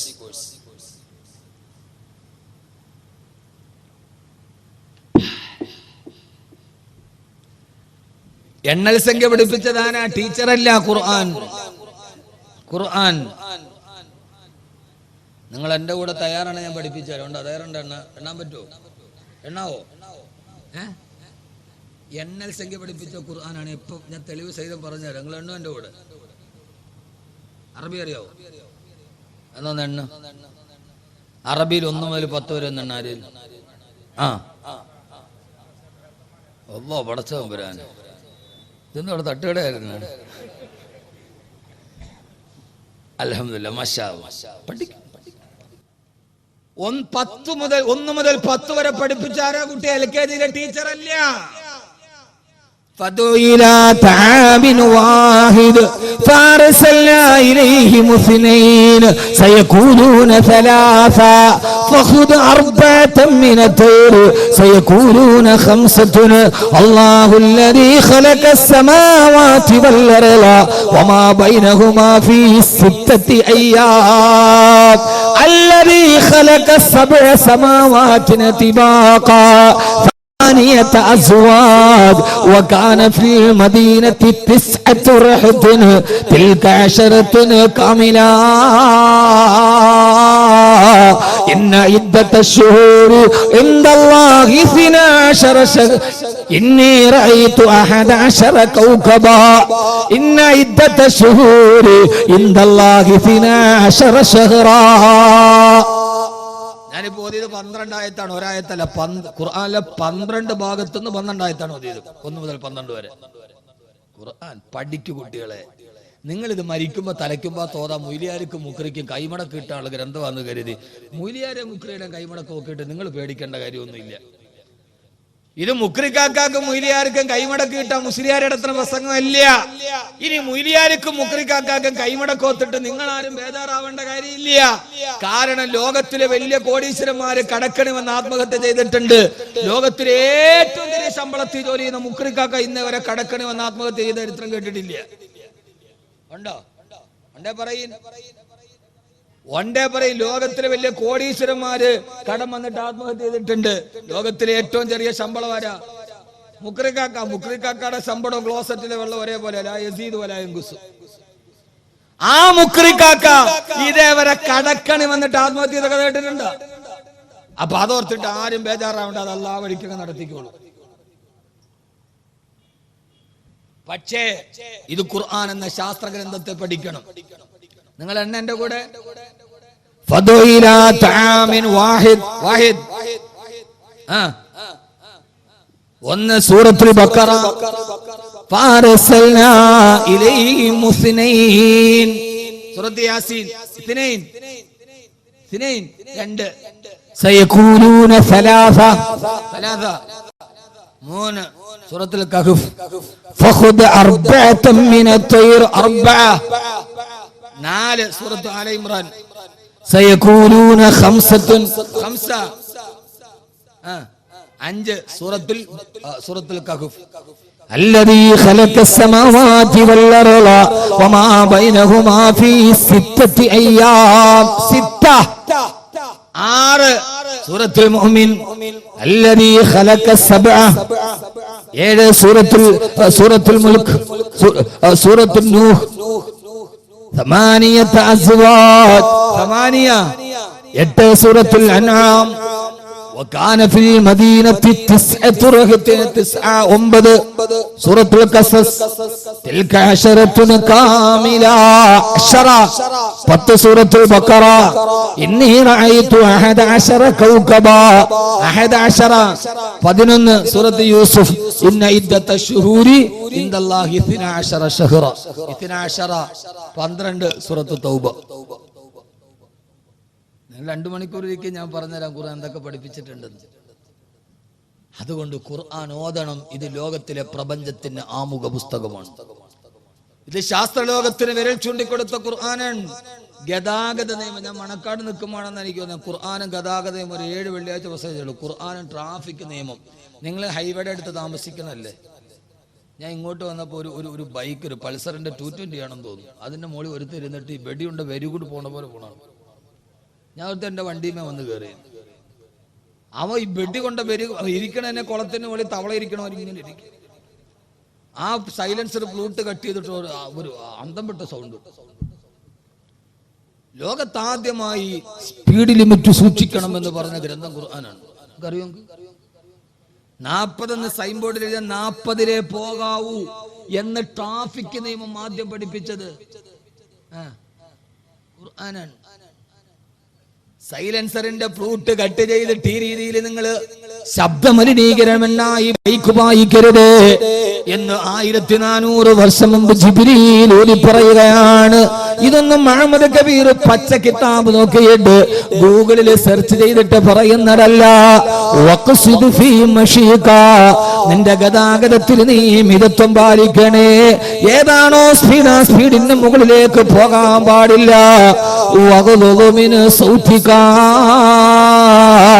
ഗതാഗതത്തിൽ അരോചകമായ ശബ്ദമുണ്ടാക്കാൻ പാടില്ല.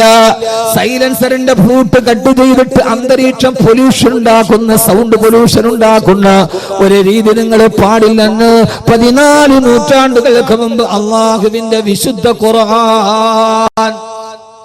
എന്തിനേറെ നിനക്കൊരു വാഹനമുണ്ട്, ആ വാഹനം പൊടി പിടിച്ച് അഴുക്ക് പിടിച്ച് വാഹനം ഓടിക്കരുത്. വാഹനം കൃത്യമായി കഴുകി വൃത്തിയാക്കിയിട്ട് ഓടിക്കണേ എന്ന് ലോകത്ത് പറഞ്ഞ ഒരേ ഒരു ഗ്രന്ഥമുണ്ടെങ്കിൽ അതെന്റെ റബ്ബിന്റെ ഗ്രന്ഥമാണ്. വൽ ഖൈല വൽ ബിഗാല വൽ ഹമീറ ലിതർകബൂഹാ വസീന.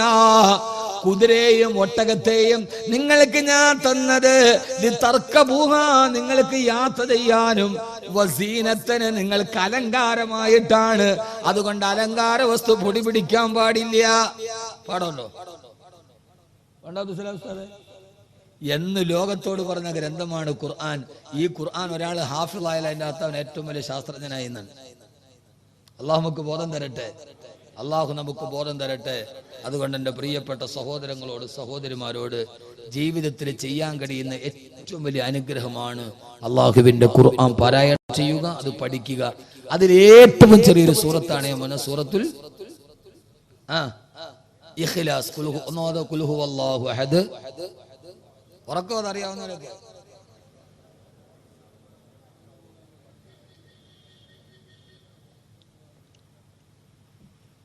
ഒരു പ്രതിഫലവും കൂടെ ഞാൻ പറഞ്ഞുതരാം, അതിനെ അവസാനിപ്പിക്കുക. 1, ഖുർആൻ ഓതിയാൽ നിന്റെ ഹൃദയം നന്നാവും. 2, നിന്റെ പേര് അള്ളാഹുവിന്റെ മലക്കുകളുടെ ലോകത്ത് ജീവിതകാലത്ത് പറയാൻ കഴിയും. രണ്ടാമത്തെ സൂറത്തുൽ ഇഖ്ലാസ് പതിവായി പാരായണം ചെയ്താൽ നിന്റെ മയ്യത്ത് നമസ്കാരത്തിന് 70,000 മലക്കുകൾ സാക്ഷികളാവും. ആണോ? നിന്റെ മയ്യത്ത് നിസ്കാരത്തിന്, നിന്റെ കണിയാപുരത്തിന്നു മുതൽ ഇത് സ്ഥിരമായി ഓതുന്ന ആണിന്റെ പെണ്ണിന്റെ മയ്യത്ത് നിസ്കാരത്തിന് നാട്ടുകാർ മാത്രമല്ല 70,000. 70,000. എന്താ മനുഷ്യന്മാരെ, അലാവുദ്ദീന്റെ അത്ഭുത വിളക്ക് വേണോന്ന് വെച്ചിട്ട് നിങ്ങൾ ഉണ്ടായിരിക്കുക. ഇതിനൊന്നും നിങ്ങൾ 1 കോടി രൂപയൊന്നും കൊടുക്കണ്ട, കോടികളുടെ ഷെയറൊന്നും എടുക്കണ്ട, കോടികളുടെ പള്ളിയൊന്നും ഉണ്ടാക്കണ്ട. ഇതിനകത്ത് നിങ്ങൾ എന്ത് ചെയ്യണം? ഇന്നു മുതൽ സൂറത്തുൽ ഇഖ്ലാസ് ഓതണം. ഇൻഷാല്ലാ തയ്യാറാണോ? ഞാൻ അതാ പറഞ്ഞ, വന്നിട്ട് വെറുതെ പോവണ്ട. പോകുമ്പോ വലിയ ദുആയൊക്കെ പറഞ്ഞ ചെയ്യാനും പഠിക്കാനും ഒക്കെ വലിയ പാട്. ഇതിപ്പോ അറിയാത്ത ആരാ ഉള്ളത്? ഖുൽ ഹുവല്ലാഹു അത് അറിയാത്ത ആരാ ഉള്ളത്? ഇനി അറിയാത്ത ആരെങ്കിലും ഇവിടെ ഉണ്ടെങ്കിൽ അവൻ ഖുൽ ഹുവല്ലാഹു ഇത് പഠിക്കാനല്ല പോണോ, നേരെ പൊന്നാനി പോകണം. ഖുൽ ഹുവല്ലാഹു അഹദ് ഒരു മുസ്ലിമിന് ഓതാൻ ഇതിനകത്ത് അറിയില്ലെങ്കിൽ അവൻ പിന്നെ ഇനി ഖുൽ ഹുവല്ലാഹു ഇത് പഠിക്കാനല്ല പോകണം, പിന്നെ അവൻ നേരെ പൊന്നാനിയിലാണ് പോകണം. അതറിയാത്ത ഒരാൾ പിന്നെ മുസ്ലിം ആവില്ല.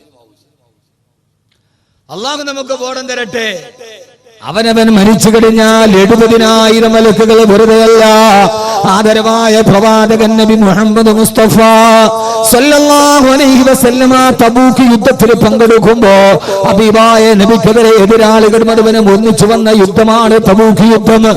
ആ തബൂക്ക് യുദ്ധത്തിൽ പങ്കെടുക്കുമ്പോ ഹബീബായ നബിയുടെ നേരം മജൂസികളും നസ്രാനികളും കുഫാറുകളും അടക്കം വലിയൊരു പടയാ.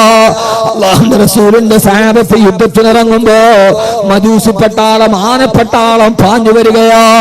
അതേവരെ കരയിലെ ഏറ്റവും വലിയ വാഹനം ഒട്ടകമാണെന്ന് കരുതിയ അറബികളുടെ മുമ്പിലേക്ക്, പട്ടിണി പാവങ്ങളായ സഹാബത്തിന്റെ മുമ്പിലേക്ക് മസ്തകം കുലുക്കിക്കൊണ്ട് ഗതവാരന്മാര് പാഞ്ഞു വന്നപ്പോ പാവപ്പെട്ട സഹാബത്ത് പേടിച്ചുപോയി. അവര് പേടിച്ചരണ്ടി ചിന്ന ഭിന്നമായി ഓടുമ്പോ ഹബീബായ നബി സല്ലല്ലാഹു അലൈഹി വസല്ലമയുടെ അടുക്കൽ വന്ന്, യാ റസൂലല്ലാഹ്, ആനപ്പട്ടാളം ഇറങ്ങി നബിയേ, ഈ പൊട്ടിയ വാളും ഈ ചാവാറായ ഒട്ടകങ്ങളുമായി ഞങ്ങൾ അവരോടങ്ങനെ പിടിച്ചു നിൽക്കും യാ റസൂലല്ലാഹ് സല്ലല്ലാഹു അലൈഹി വസല്ലമ. ആ സമയത്താണ് ലോകത്ത് നിന്ന് ദിവ്യബോധനത്തിന്റെ വെളിപാടുമായി റൂഹുൽ അമീൻ മലക്ക് ജിബ്രീൽ അലൈഹിസ്സലാത്തു വസ്സലാം എന്നത്. ആനപ്പടയെ കണ്ട് പേടിച്ച രണ്ട് സഹാബത്തിനോട് ജിബ്രീൽ ആയത്തിറക്കി കൊടുത്തു. അലം തറ കൈഫ ഫഅല റബ്ബുക ബി അസ്ഹാബിൽ ഫീൽ അലം യജ്അൽ കൈദഹു ഫീ തളലീൽ وارسل عليهم طيرا أبابيل ترميهم بحجارة من سجيل فجعلهم كعصف مأكول. ഓ നബിയേ, ആരെ കണ്ടിട്ട് പേടിക്കുന്നത് എന്ത് നബിയേ?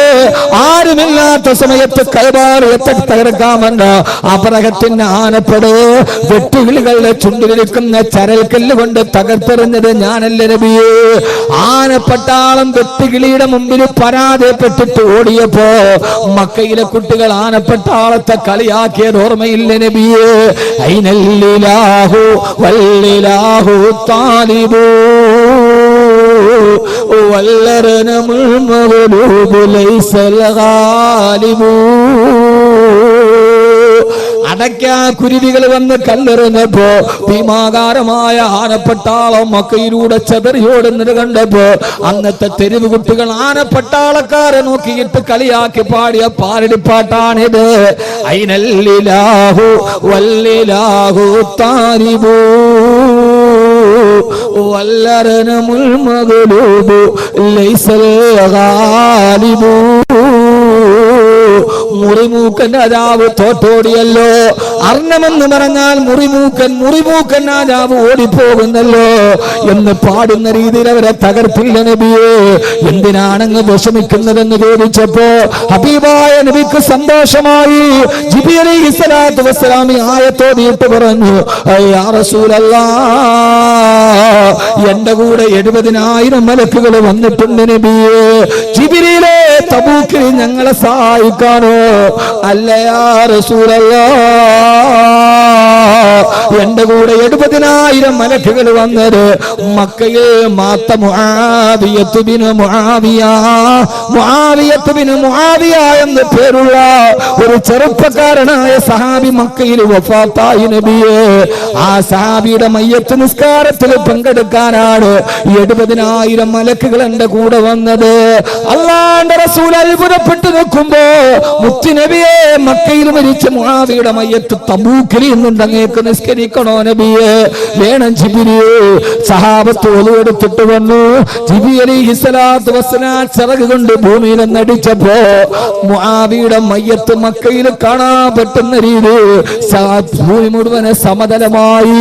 അവിടെ നിന്നുകൊണ്ട് മക്കയിൽ കിടക്കുന്ന മുആവിയ എന്ന സഹാബിയുടെ മയ്യത്ത് നേരിട്ട് കണ്ട് ഹബീബായ നബി തങ്ങളെ സഹാബത്തും മയ്യത്ത് നിസ്കാരം നിർവഹിച്ചു.